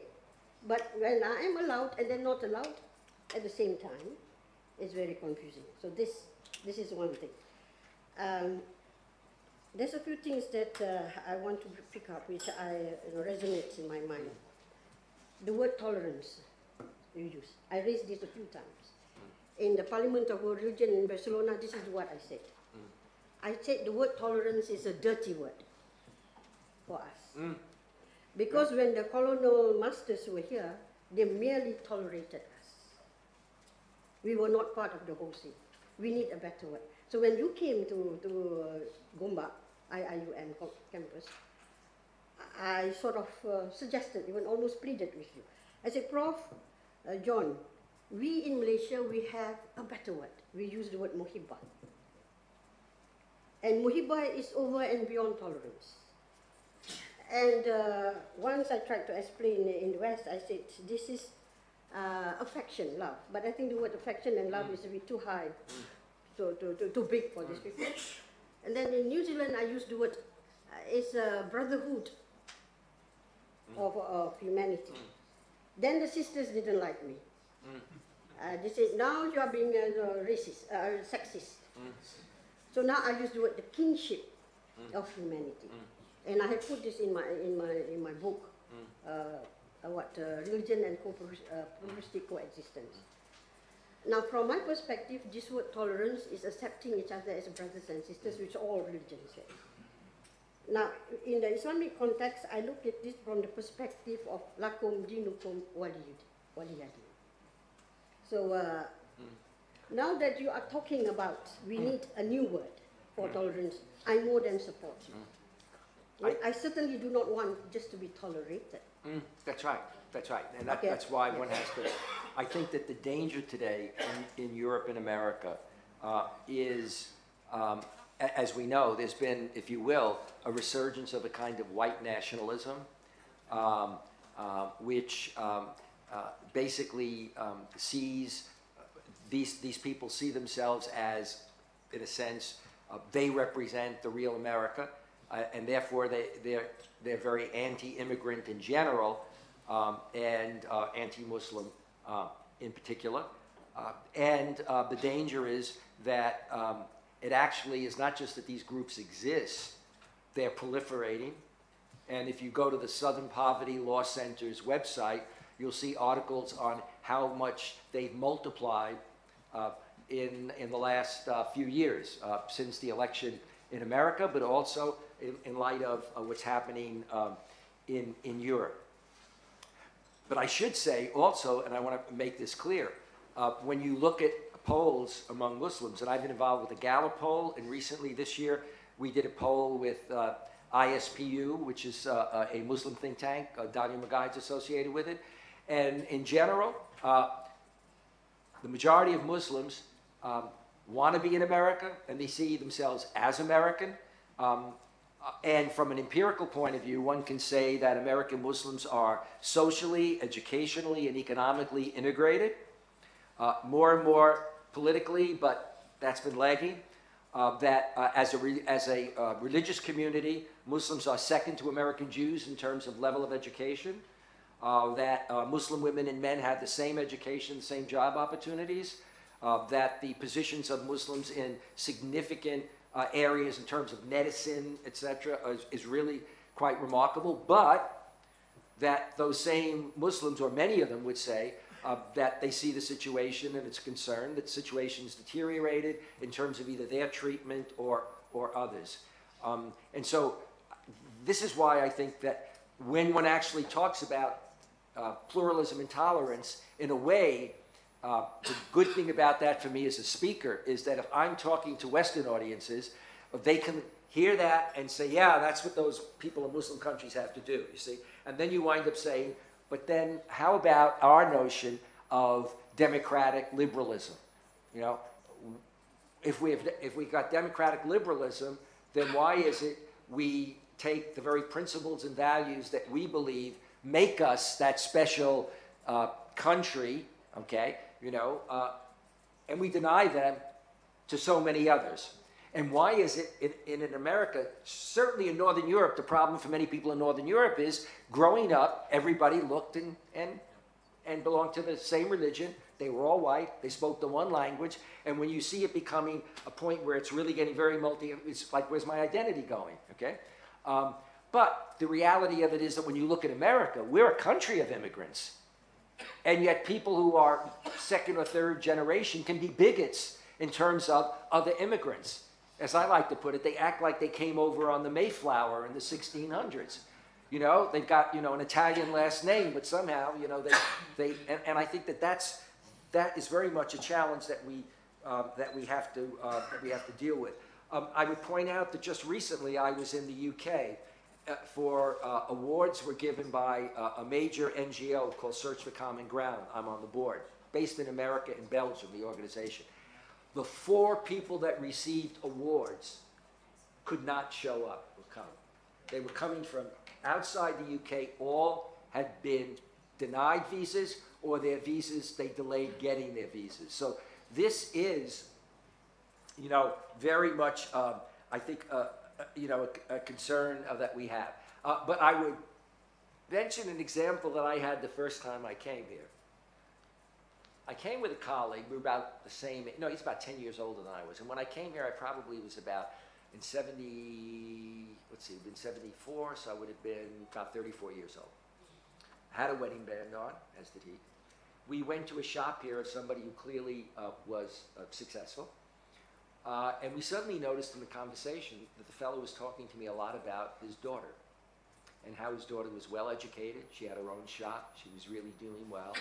But she really, you know, was really interested in moving to America. And the more the conversation went on, my colleague whispered to me, I think, he thinks, it would be really nice if you married his daughter. So she'd get, you know, automatically into America. And the more it went on, I realized that it was also obvious she was saying it to him. Now, I could understand myself, but he was ugly. No, it was, I was like shocked. I mean, it was, you know, sort of like, you know, what it was somebody who came from a different ethnic and religious background, wanted to be here, but felt that whatever was happening in that year, that things could become difficult for their kid. So, you know, why not be, you know, outside, you know, the country? Okay. Anybody else want to jump in? Please, please. I've taken my share. Bismillah ar-Rahman ar-Rahim. Assalamu alaikum wa rahmatullahi wa barakatuh. I'm very glad that this is the third time in a very short time I listened to Prof. John, and I'm delighted really to engage and interact with what he has been saying. And let me start by the first question which was raised by our dear sister, Prof. Camaronia, when she said, is there a democracy, is there a definition of democracy specifically? And I would say that everything is actually controversial, including democracy itself. Why I'm saying this? Because it is part of human nature to controverse and to dispute and to question anything. I find my support in the Quran itself, in the genetic or the Quranic genesis about the first human being to exist on earth. God Almighty gave his angels, part of them was then Satan, to disagree and question the purpose of creating man. And then when man was told not to approach this or that tree, they questioned that issue. And they did not go along with what they were instructed to do. So it is part of human nature. Some scholars say that why the presence of Allah subhanahu wa ta'ala could have just expelled Satan from being present with the Malaika and with Adam, so everything will go right. But I think it was something to be inbuilt. So that we have something devilish in our nature. We have something actually negative in our nature. And this is actually what makes us dynamic. These pros and cons are not just out there. They are part of the human composition, of the human formation. And therefore, it will be interesting that dialogue, interaction, engagement is something essential to human beings in order to make what is good in them, what is better in them, what is positive in them, prevail over what is negative. And therefore, when we come to democracy, whatever, set up to organize a human society, it's a matter of how we are going to discourse on the values that should guide and govern human life, human interactions, human relations. And of course, democracy cannot be thought of as just an ideal framework.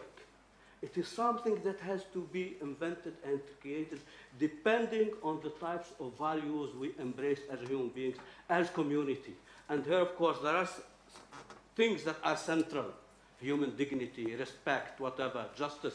But all these cannot be translated into practice, cannot be first imbibed in our consciousness, in our intellect, unless there is this kind of mutual interaction between human beings, this kind of negotiation.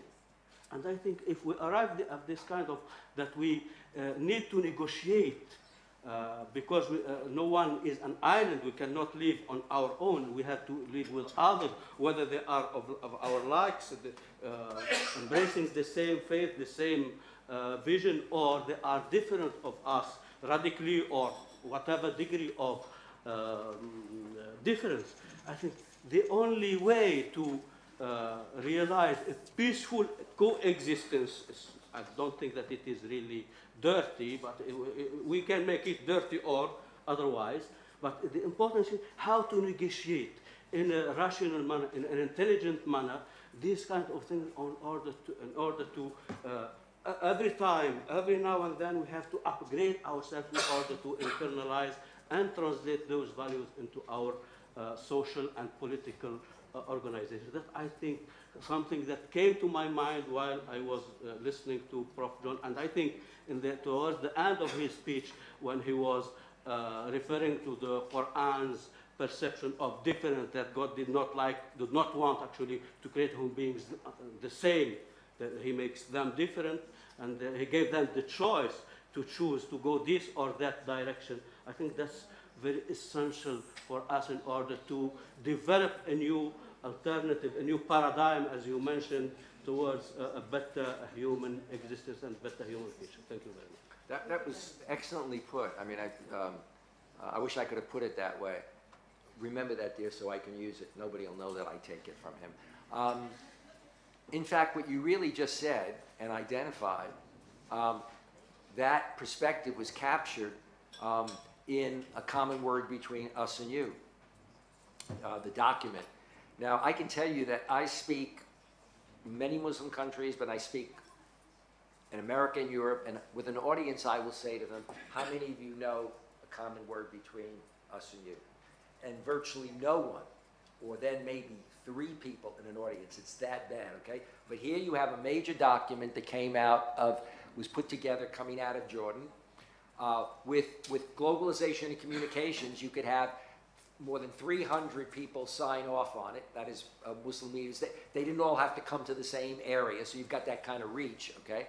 And basically what the document says in the beginning is to say, you know, we have our differences, but we live in a globalized world, and we share in common a concern about this dangerous world in which we find ourselves, but we also share in common a commonality of the belief that, you know, love of God and love of neighbor.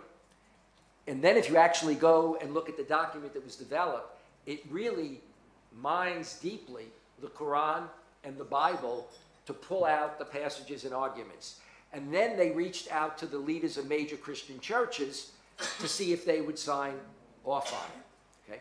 Now, and so then you've got the Archbishop of Canterbury, you know, the Vatican, etc. And yet, given the reality you've described, it would be, you think, well, maybe then this would really be a good takeoff point, you know? And it hasn't really accomplished what it's accomplished. But I think you know, you are right. I mean, I would say human nature being what it is, it's not only in our human nature to think critically and argue, you know, we also have a dark side. It's part of human nature. You know, I think, you know, the doctrine of original sin, which in its literal sense, I would back away from as I got older. But in fact, you know, it does talk about the fact that, you know, human beings are flawed. I often say that when you take any religion, the religion has a transcendent side and a dark side. The transcendent side, of course, is a belief in that which transcends you, God, if you're within the monotheistic traditions. But there's also the transcendent side related to that, in that it helps us transcend ourselves, human beings.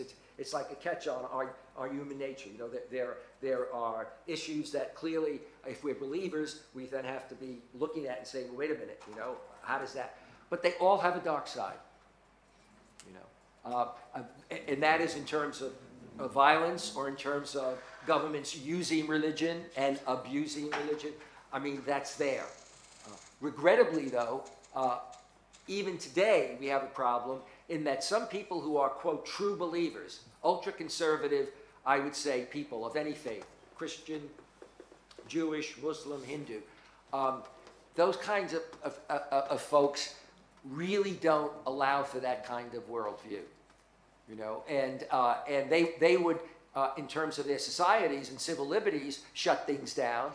But they don't realize that the danger in today's world is that if you're not careful, religious exclusivism can really lead to violence and to terrorism. And we see that, you know, with groups like Al-Qaeda, but, you know, we also see it with some of the radical groups, you know, in India. I worry, though, that minority is a significant minority, that dangerous, hardcore minority. And you see it, you know, with its power, both in society and politics, in the US, in Europe, and in certain, you know, Muslim countries. And the challenge is to make sure that that does not grow and become stronger. Because I think, again, for some of us who can remember 20, 30 years ago, when we compared that to 100 years before, the sense was that there was going to be this social evolution, you know, that you know what I mean, and not that one could fall back. And it's only in recent years that people even say things like, you know, people take for granted, they'll look at other parts of the world and say, well, they're never going to really, but here we are with these democracies. Well, in fact, there's a retreat from it. And there could be an even greater retreat. And I think it's part of the challenge we face. Yeah. Oh, Prof, somebody once commented, yeah, but let me just say this, about agreeing and disagreeing. I said only a fool agrees to everything, and only a hypocrite agrees to everyone. Can we have? Oh, yeah? Yes. Yes. Where's the mic? Come forward. Yeah, come forward. I think I can speak loud enough, right? Now, Malaysia and United States have one common. Both are Salad Bowl. Both are? Salad Bowl Society. Salad Bowl. Yeah, got it, yeah. I thought you said solid boats. Okay, salad bowls. Okay, yeah, I got it. We are not melting pot. There are pockets of melting pot in the United States, but we don't have it yet. Now, there are political ramifications being a salad bowl society, like Malaysia, and also what has been done in the United States. Compounding to that, the issue of Malaysia is not neither a majority Muslim society like Pakistan or India, nor as a minority Muslim minority state like Singapore or India. So, where to go and where to begin? Have these two contrasting. So this is what facing by the Muslim Democrats in Malaysia. One of the prominent is Anwar Ibrahim, a committed Muslim Democrat. How to navigate, to chart political agenda, a political project for rahmatan lil alamin in a Malaysian context. That's our challenge, actually. Therefore, we understand how Anwar Ibrahim, as a Muslim, committed Muslim Democrat, to move forward. And maybe in another 2 years' time, inshallah, he will be the Prime Minister. Not now. Now is Mahathir Mohamad. Mahathir Mohamad is not a committed Muslim Democrat. Simple as that. But I appreciate his position to move forward, but Malaysia, I think, in the near future, these experiments to propagate Islamic democracy will become the main agenda in this country. For your argument regarding Malaysian plurality or pluralism that facing the country. So the argument, my question is Dr. John Luis Esposito, can we get some grand light how to construct the future? I'm not talking about in the post-American Civil War reconstruction. Thank you very much. That's excellent. One of the things that I've seen in countries is that what I call, if you have countries that are not all that democratic, so let's say we say they're authoritarian or semi-authoritarian, okay? People who grow up in that, who are born and grow up in that kind of context, the culture and values of authoritarianism are what they really get. And even if they object to it, that's what they're living with. And that's why sometimes when they come to power, they move against others. So a number of years ago, my colleague John Voles, some of you know, John's an expert on the Sudan, and I'm not. We've gone to the Sudan together, but the Sudan society was having a big meeting, and instead of overseas, it was in America, and he said, John, why don't you chair the discussion? I thought that was really nice, but he was really setting me up, because it was during the days, you know, when Turabi was very influential, etc. And so what you had then were people who were Marxist and leftist, or just very quote liberal progressive, complaining and pointing to those that were in the establishment, you're the authoritarian, etc. Right? And this went on for the whole meeting. And then at the end of the meeting, several of them got up and said, and when we come into power, if and when, we're going to put you in prison the way you put us in prison. And we're going to, you see? And so that therefore the logical thing is when you come in, your paradigm, when you mean well, is, well, we've got to get them out. We've got to, neutralize them. I think that the antidote really does come from, and it's something that I never really believed in all that much, even though I've been in education all of my life. Education. I think the education of the next generation, and I think what we forget is that years go by very fast. What I mean by that is, we could be talking now and somebody will say, yeah, but we need something very imminent. Well, 5 years will go by, 10 years will go by. How we impact that next generation, not only of citizens, okay, but of religious leaders, of pastors, of imams, etc., because they have a great deal of influence on communities, on the parents of the next generation, and what the values of that next generation will be. And so the real thing is, how do we in our educational system get that in? You see how even the most negative authoritarian people really realize the power of education, because what do you see in many countries that are authoritarian? They control the educational system.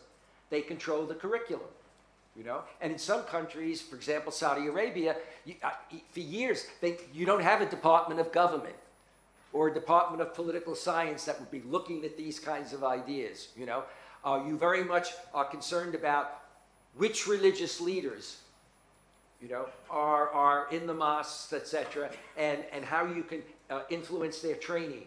Or, as happened in Egypt and other countries, you make it easy. You say to the imams, you've got children, you work hard.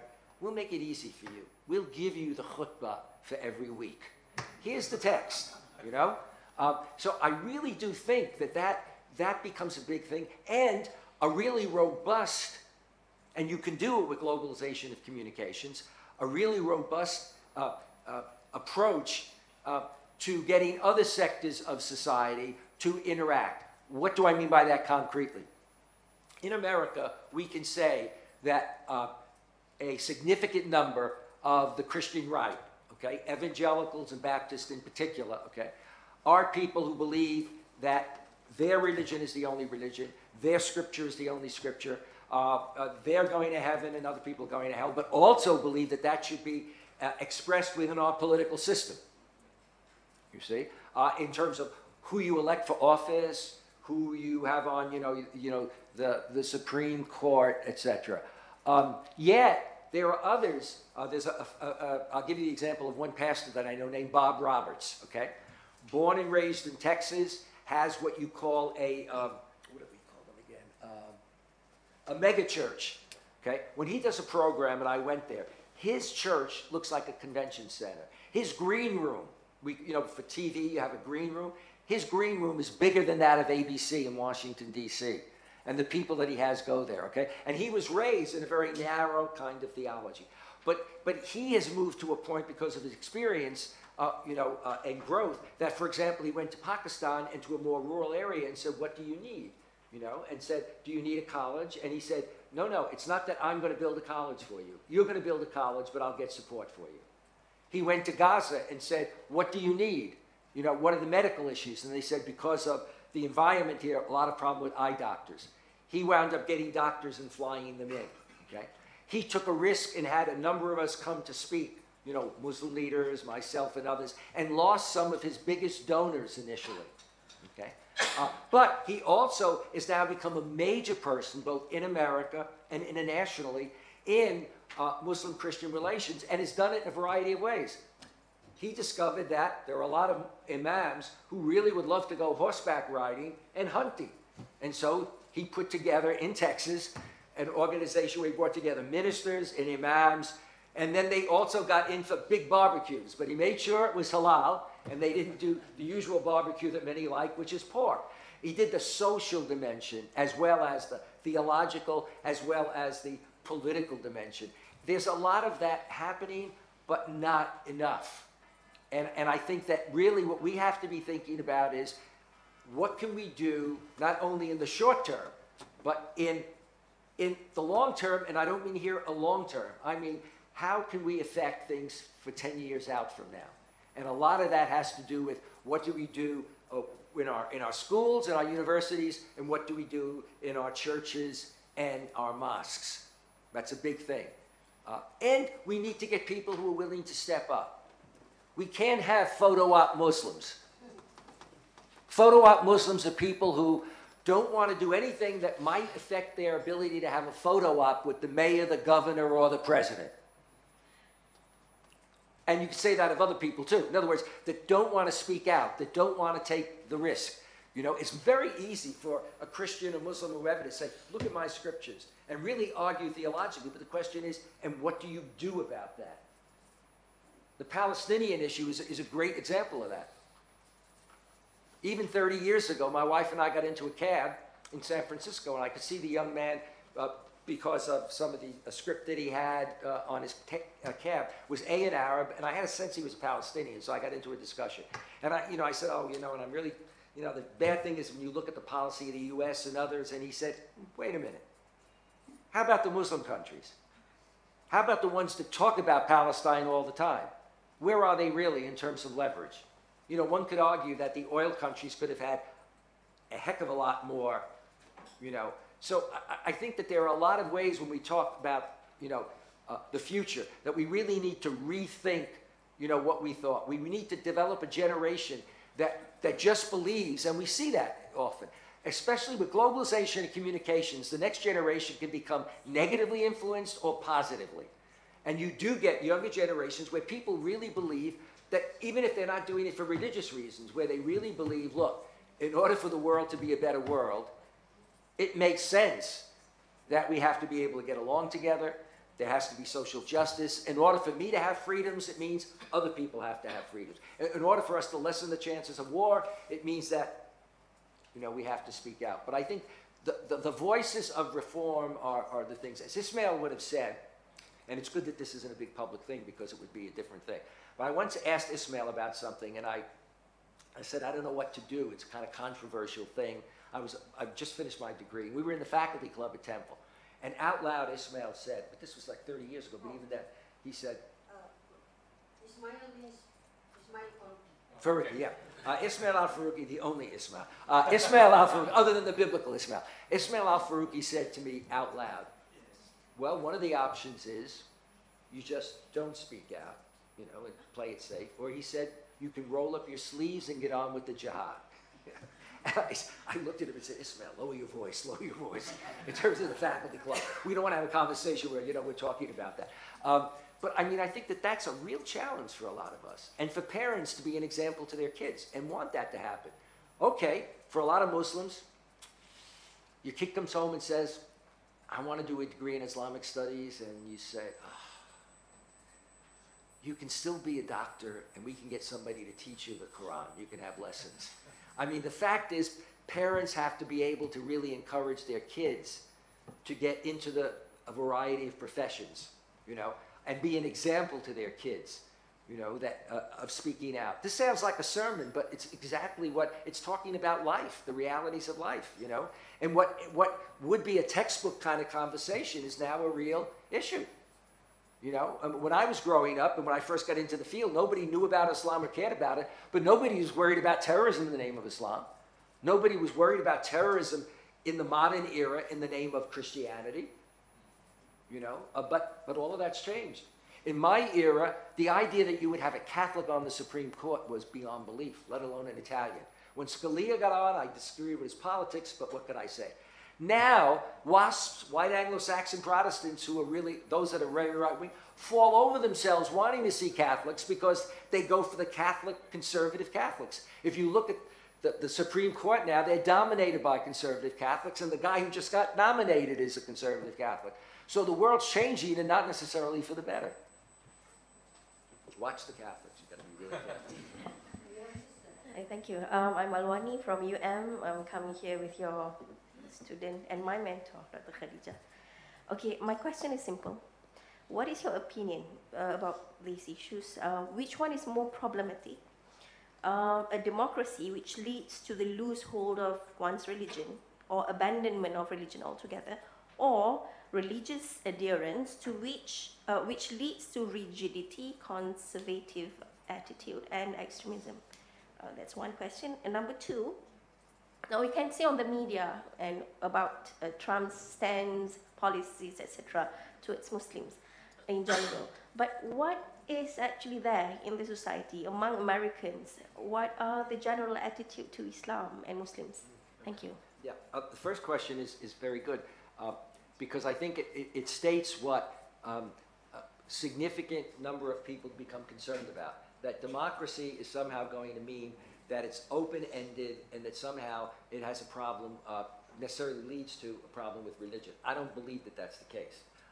That certainly can happen with people, because in advocacy, it's like, the world in which I was raised, and I think many of you were raised, where parents would worry and religious leaders would worry about if you're really out there with a lot of different kinds of people, how that could affect you.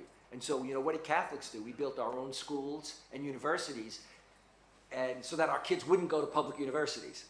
And then, when they did go to a public university, we then made sure there was a Catholic center. That's all nice, but it's an exaggerated kind of fear. Because part of what one is saying is, if you really allow somebody to really think outside the box, my God, they could lose their faith. And the danger is that if some people don't think outside the box, my God, you're going to have a problem. When I see in Europe and America, people who are like the parents saying to me, we no longer can go to the mosque that we're going to, because my kids who are in their 20s came home and said, I can't listen to another khutbah by that guy. I can't go to the mosque and listen to those kinds of things because they've developed, an education. In my time, the way we got educated, and it's also true for a lot of Muslim professionals, the idea of our parents was that we get a good education, right? So we become better educated. But in terms of our religious education, the whole idea was our parents wanted us to be here, our religious leaders wanted us to be here, and then addressing those no issues, you want to be really careful about that. If you have too much of that and they're exposed to it, with globalization, these issues are global. These issues are pressing. I think that with regard to religion need not be. I deal with people all the time who think that, religion's the danger. Religion shuts the door. Religion is what leads to narrow-mindedness, leads to all of the negative, and of course they point to those examples. You can easily find them. Whether you're talking about things that also move right into violence. But in fact, those of us who've experienced religion, I mean, I've experienced it in its narrowness, and I can remember I was born Catholic. I used to have a button, my colleague and I, Tamara-san, had buttons that said, "Born Catholic, can you tell?" By the way we act or think. Okay. I was in a monastery. I went in at 14, left at 24. Okay. All of those things influenced me. I intended to do a PhD in Catholicism when I went to Temple. I never thought of studying the other religions. Then I became enthralled with Hinduism and Buddhism. When the director said to me I ought to do a course in Islam before I finished my degree, it was the last thing I wanted to do. But anybody who knows Ismail Al-Faruqi, I went to see Ismail and I said, okay, I said, I'll take a course. He said, well, then let's start planning your courses. I said, why would we plan courses? He said, in order to do Islamic studies. I said, I didn't say Islamic studies. I only want to do a course. 2 months later, he called me in and said, well, here's an application to study Arabic at Penn. I said, why would I study Arabic at Penn? How can you do a course in Islamic studies unless you do Arabic at Penn? So at the end of the day, I moved into that field. Okay? At the same time, I did go through a process of questioning my faith, and I'm still in a process of questioning on the right day faith. Faith in, depending on how you view it, who am I? I don't normally get into this, where do I come out on the spectrum? And on the wrong day, whether I'm, interacting with a Catholic, Protestant, or Jew, I really can walk away and say, yeah, there's a real problem when I run into those people, But then I see the inspirations, the people who stand out, and epitomize, the teachings of the Gospels and epitomize the teachings of the Quran, etc. And so you see that other sides. And I think that that's what we have to live with. In terms of how Americans view Islam and Muslims, again, in this, if you go to the website of ISPU, I'm not good with acronyms and what they mean, but you can write to me if you can't find ISPU, or look up Dalia Magahid and ISPU. The study that we did show that while there's a significant minority that have a real problem with Islam and Muslims, there's a surprising number of Americans, in some cases more than 50%, that believe, that in fact, there is discrimination, there is Islamophobia, there are issues and problems, okay? So that is there. But the way I would put it is the problem in Europe and America is that a significant minority, a very significant, and they become more influential because they're like dealing with their political fundamentalists in a kind of way, in terms of their politics, which means that they will vote in a block no matter what happens. You remember that when Donald Trump ran for office, he said, I could go in the street and shoot somebody dead and my followers would support me. Think about it. And nobody is backed away. Okay, so it's that minority, but it's significant enough, you see, that I would say it's a real danger, because we can say that studies show that Islamophobia has grown exponential, so that you have people, including media monitors. Go to Media Tenor, T-E-N-O-R. They do major surveys in Europe and America, and they've done them over the years, which show the strength of Islamophobia, and it's growing, so that Islamophobia is seen as the new normal. The Baroness Warsi, who's a Muslim member of Parliament, just wrote a book which is excellent on her experience growing up as a Muslim in the UK. But one of her public statements that got people upset when she was even in government, she would talk about the fact that it was like the dinner normal was Muslim bashing. In other words, you could be at a respectable dinner party and people would be saying things they never said before.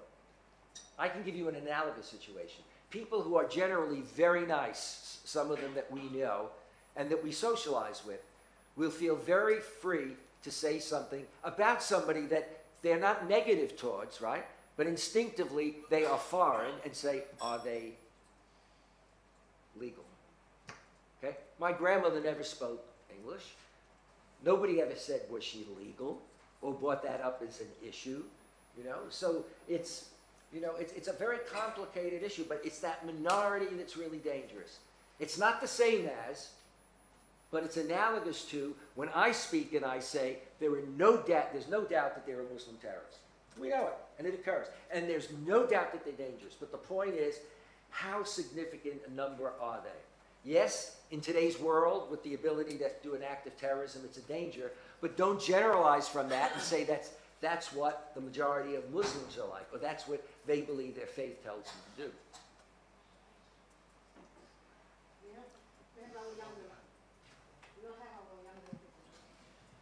Assalamualaikum warahmatullah. In order to be inclusive, so in Malaysia, all of group, like social group or religious group, we need to be included, right? So that they can have the same weightage in our democracy. That each group can have the same potential to actually affect the decision made in the government or in our society. So, but in Malaysia, actually, we have like certain established identity as a like Muslim country, because, for example, like we have like tendency as Ash'ari in our creed, and then Shafi'i is our fiqh madhab. So in order to be inclusive, at what certain degree actually we need to like we need to preserve our identity as Ash'ari and as Shafi'i in fiqh, but at the same time we want to be inclusive to the other groups. Thank you. Okay, some of you, I mean, I think what I'm saying is a very moderate statement, but it may not be taken that way. I think that I write on, my dissertation was on Islamic law, Muslim family law, and I have a new book called Sharia, What Everyone Needs to Know, with Oxford, on Sharia, okay? And my take on what we need to do, and it speaks to your question, both broadly and specifically. What many Westerners do when they look at Islam, and in fact, historically, what many Muslims do, is that they equate Sharia with Islamic law. And that's not the case. Islamic law is not only based on divine text, it's also done by human beings, and at times based on ijtihad, their thinking, etc. If you equate the two, then it locks, and there's a problem. Now, what comes from that also is the inability then for some Muslims, but we have a Christian side of it too, to look at the great thinkers of the past and say, a lot of what they said is really good, but there's a lot of new situations that occurred that they didn't address, and there's a lot of what they said, given the society at the time, you know, that it was a patriarchal society and imperial governments, etc. This made sense responding to that context, but the context has changed, and being willing to change it. And a concrete example of this, and this some of you may have a problem with, but it's a concrete example, said by a very prominent Muslim thinker who is seen as a traditionalist, conservative, but also educated, not only, if you will, within Islamic system, but also at schools like Oxford and Cambridge, okay? In which he said with regard to mixed prayer, that is, you know, a woman leading mixed prayer. There is nothing, this is what he said, there's nothing in the Quran, nothing in the traditions of the Prophet, but Muslims should still follow the fuqaha. Now that's okay as his opinion, but it's a personal opinion. If you just take that statement, given what he said, somebody could say, good, given what you said, it's fine that you drew that conclusion, but I'm going to draw another conclusion, okay? For a lot of Catholics, the real challenge is, we have the great thinkers, St. Thomas Aquinas, St. Bonaventure, etc., and a lot of what they said is still valuable and was tremendous then, and etc. But in a modern context, some of what they said has to be developed. You know, the attitude towards government has to be developed to new forms of government. You can no longer be talking about government in terms of the, you know, the kind of imperial governments that you had. So that's the way I would come at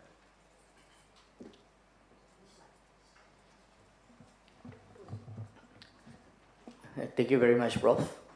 My name is Mubarak from Singapore. I have a question in this relation to the unique place of Singapore within the Malay world. Well, Singapore is a secular nation which has been uniquely defined. One of its uniqueness is the form she takes in the building of the religious identities of her multi-religious citizens, where an active interventionist government that governs, or some may say, policing religious activities. This active role of the political leaders is seen even in the policy making of the distribution of the population across the country in the public housing, where quota of races is followed strictly so as to prevent any form of enclaves of ethnicities and religion. stopping controversial religious speakers who may speak and float ideas that could, in the government's view, jeopardize the religious harmony of the country built over the decades is also the step that the Singapore government take. This has been working in unique Singapore, and it does serve as a model and framework of many countries. Some even say that this is the model now for countries with multi-religious and ethnic citizens. We cannot deny a lot of the values and characteristics of the uniquely defined secular state of Singapore are Islamic and universal, or maybe the new pluralism definition and forms as mentioned in the talk. It seems that at current, this mode of circular definition seems to be the way forward in this turbulent time defined by conflicts and phobias that are shaped through involving religion into the domains of politics and intellectual discourses. As a Muslim or a religious devotee living in this setup, we do admit on the freedom we obtain in practicing the religion and interact socially and culturally. But the shutdown happens within the intellectual dimension of how much religion can contribute to this building. Now, we are not talking about taking over the conversations, but making inroads to place religious traditions, not just as social, cultural, and about devotional practices, which makes a good citizen, but can also have intellectual and political contribution that are equally important in the nurturing of a good citizens and a human being. How do we, Muslim minority community or a religious devotee, navigate this? Or making the peripheral central, staying in a country surrounded by Muslim minority community countries where some examples about the role of religion in political and intellectual areas have shown negative impact based upon decades of data that we have observed. Okay. I think Singapore and the leadership of Singapore accomplished a tremendous amount in terms of the development of the country. You know, the infrastructure, etc. I mean, it was a model. They were way ahead of their time in many, many areas. However, I think that it is not the job of government, and I think there are problems when you have government, to attempt to define and legislate along religious lines what it should be. And I would just give you my own experience that happened. I was dying to give this example, but I didn't want it, but you've opened up the door for me. A couple of years ago, I was asked to go to Singapore and as a kind of advisor, consultant, you know, to a variety of people in government and at the university and training foreign service officers and stuff. And the fellow that I was going with was like traveling, was a young fellow, probably in his mid to late 20s. And I asked him something about, I forget how I put it, but I was talking about, he was Chinese, Singaporean Chinese, something about that and interaction with Muslims. And he said to me, he said, the first time I encountered and engaged a Muslim was because the government in our training required that we go away for a week. And so we had a mixed group. But he literally said in his growing up, he had never had any contact. Okay, that's the first point. The second point is I met with a very senior government leader who was very bright. I walked in and he said to me, I have 5 questions. And he remembered the 5 questions without having to write them down and remember. The first one he asked me, and I've never had anybody say it and it blew my mind, was, why would someone, I'd like to understand why someone would convert to Islam. Why they would become a Muslim. It was just, you know, I mean, I've dealt with all, you know, it was, I mean, that kind of mentality, you know. And then the first time that I met the first Muslim to be in the cabinet, and you know, it strikes you when you're the first to be there, when in fact generations have lived there. So I think that, you know, the Singapore situation, you know, is an exemplar at a lot of levels, but not on that security side. And I remember also I said to him, and I was trying to do this carefully, I said, when you email or when you're on the phone, do you have a sense that your government knows what? And he looked at me like, of course. I mean, he was like, it wasn't like that was a question. Now, the irony is, okay, today, the same question can be raised about the United States. Or the, you know, I mean, it's like, but in those days when I was raising it, it was like, here's one of my criteria for judging, you know, what the situation is like. Having said that, as much as Malaysia has made great strides at different times, I sent some books that I wanted to present to the Sultan when I would see him. I wanted to bring a copy of them, some of my recent books here, and something else. And I received a note that FedEx had the government hold up my books because they want to look at them and examine them and read them. This isn't the first time it's happened. And I think probably it was because one of the books was Sharia and they wanted to look at it. But I can remember, and I told people this when we were in the, whatever you want to call it, the green room or whatever, I can remember Anwar Ibrahim and Erdogan on stage with me at Georgetown, in which only Anwar could do this, as they're having this conversation. It was during the, the Gulf War, and you had Wolfowitz, who was very in the audience, etc. Anwar turned around and said, and looked at the audience and said, and by the way, Professor Esposito, I forgot to tell you that one of your recent books was just banned in my country. And Karen Armstrong and I, Karen, for those of you that don't know, is an award-winning person. Karen and I had dinner recently, and she said, isn't it amazing how we get invited at the same time that there's, that there's somebody in the government examining. In other words, you would think that we would be, held up. That doesn't occur. So I think that, you've got the pluses, but it's moving then beyond that, because I would say with globalization, a younger generation is going to want to have and live in a society where they really feel that their opportunities are not going to be based on or affected by their race or religion. And I think that's the challenge. The real challenge is actually not to people who belong in the groups, but really to the broader society to realize that the very things which we or they have, are things that others should have. Because the danger is the reverse could happen. Tomorrow, it could be, and we see that now with the anti-immigrant attitude. So many of the immigrants or the migrants today, the highest percentage are Muslim, right? And many of them are victims, and victims in countries where Western powers have also been involved in what was going on, and yet, are sort of looking the other way and not wanting to take them in.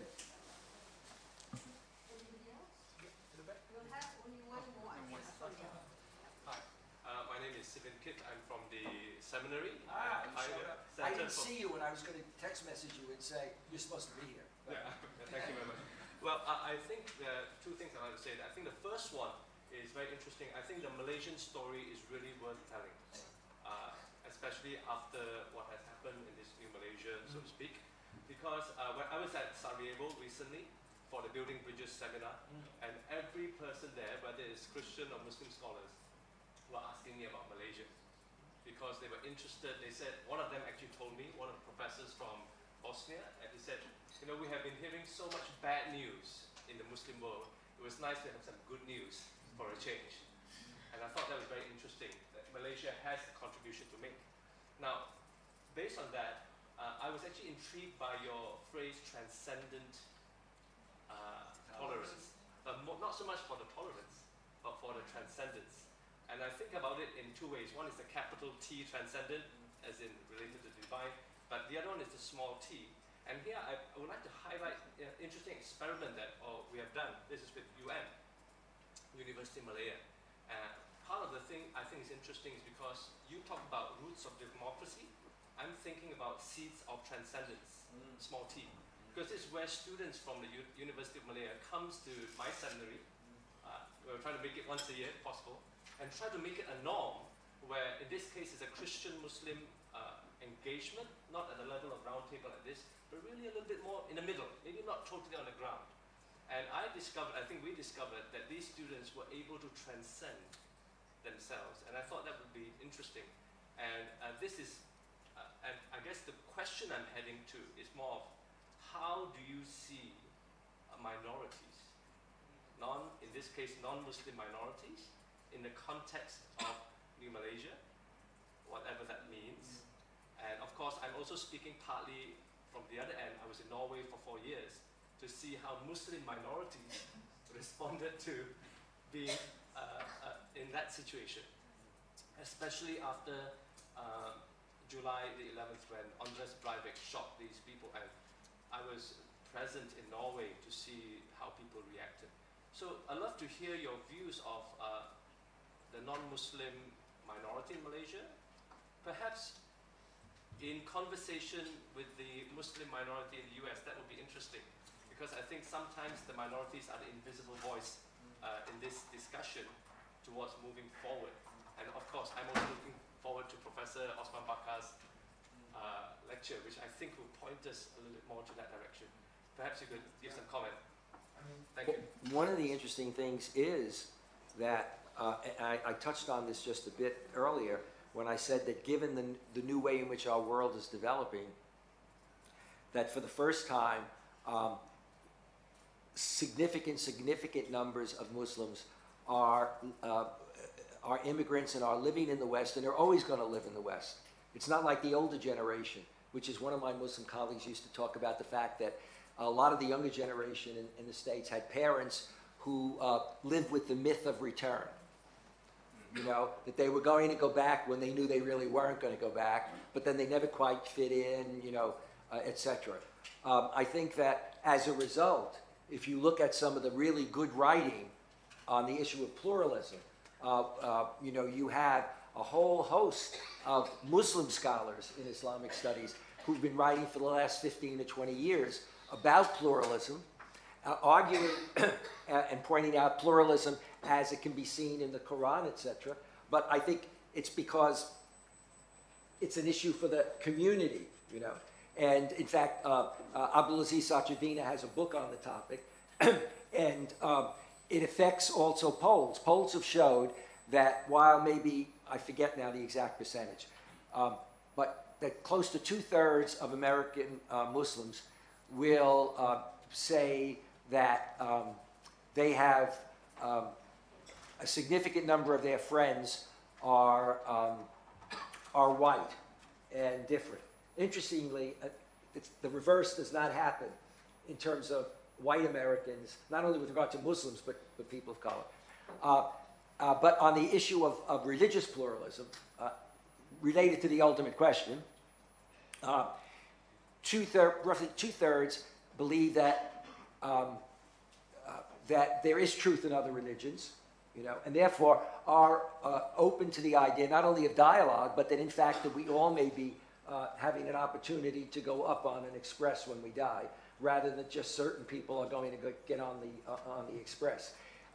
So I think that engagement with the pluralism side for American Muslims, and I think that's why American and some European Muslims tend to then get quoted by in the works of people who are now either studied in the States and go back to the Muslim world, or simply are looking at literature and they see, oh, wait a minute, you know, it's not just that we've got a non-Muslim making this argument, but we've got Muslims making the argument.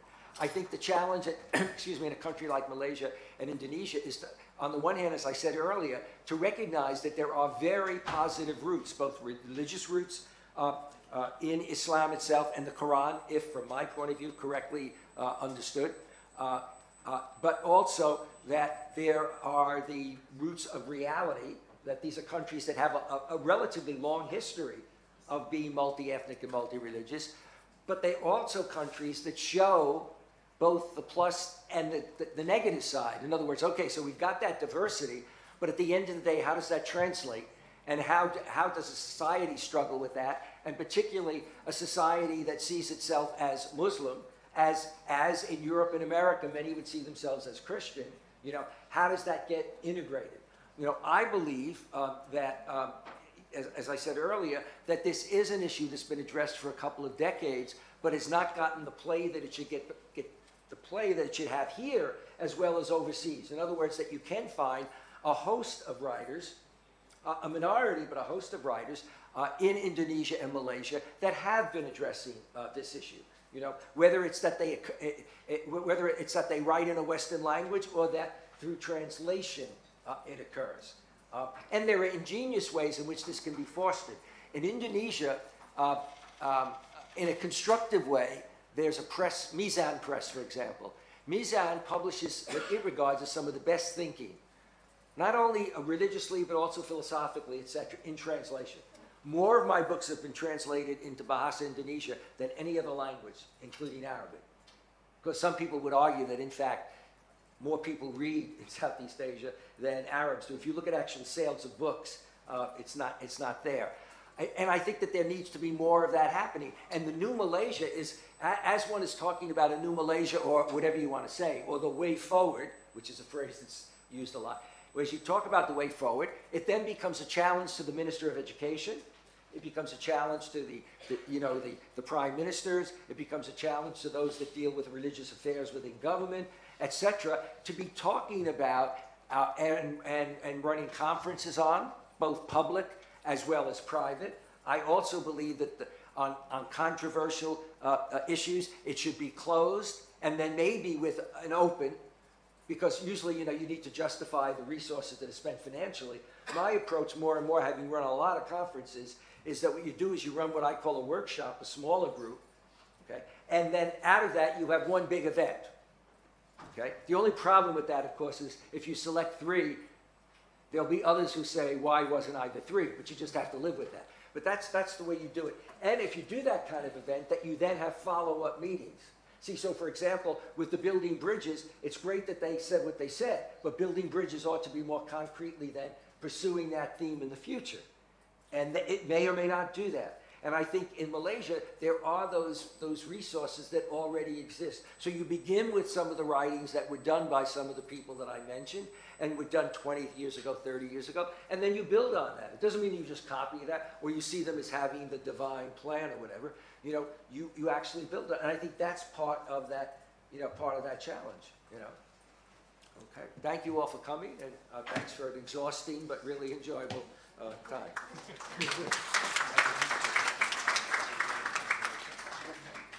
I'll just wrap up this. We want to thank Prof. John Esposito, sharing a lot of his thoughts and a lot of his experience and a lot of his hope. And also thanking everyone here who has contributed, and I think we learned both ways. And I'm still waiting for the 2 Tan Sris to be part of the academia. Thank you.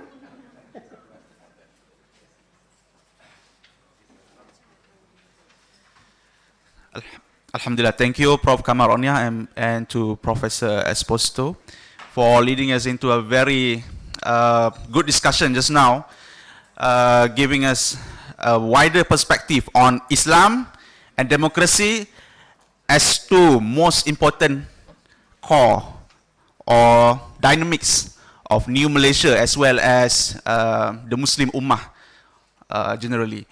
So inshallah, now I would like to call upon Professor Abdul Aziz Barakut, accompanied by Associate Professor Dr. Hafiz, to hand over token of appreciation to Professor John L. Esposito. فَيَتَفَضَّلْ مَشْكُورًا.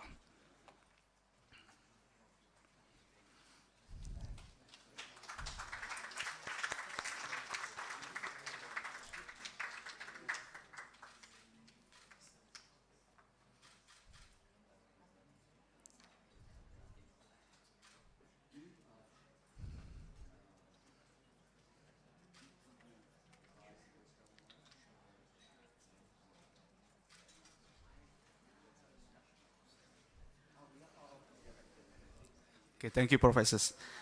Now we are reaching the end of the program, so I, on behalf of STAC management, would like to extend our deepest gratitude to all who had joined our program this morning.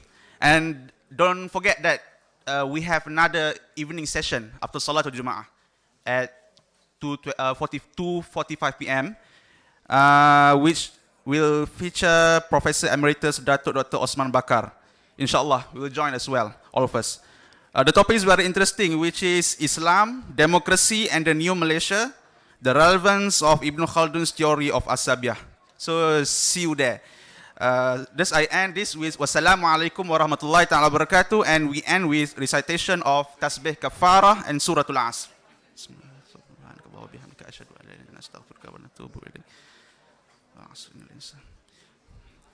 Ladies and gentlemen,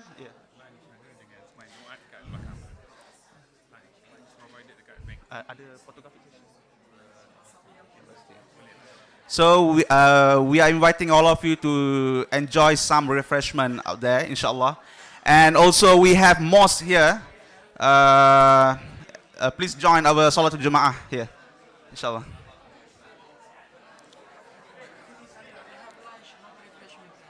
Lunch, okay. The lunch will be upstairs at the banquet hall, please.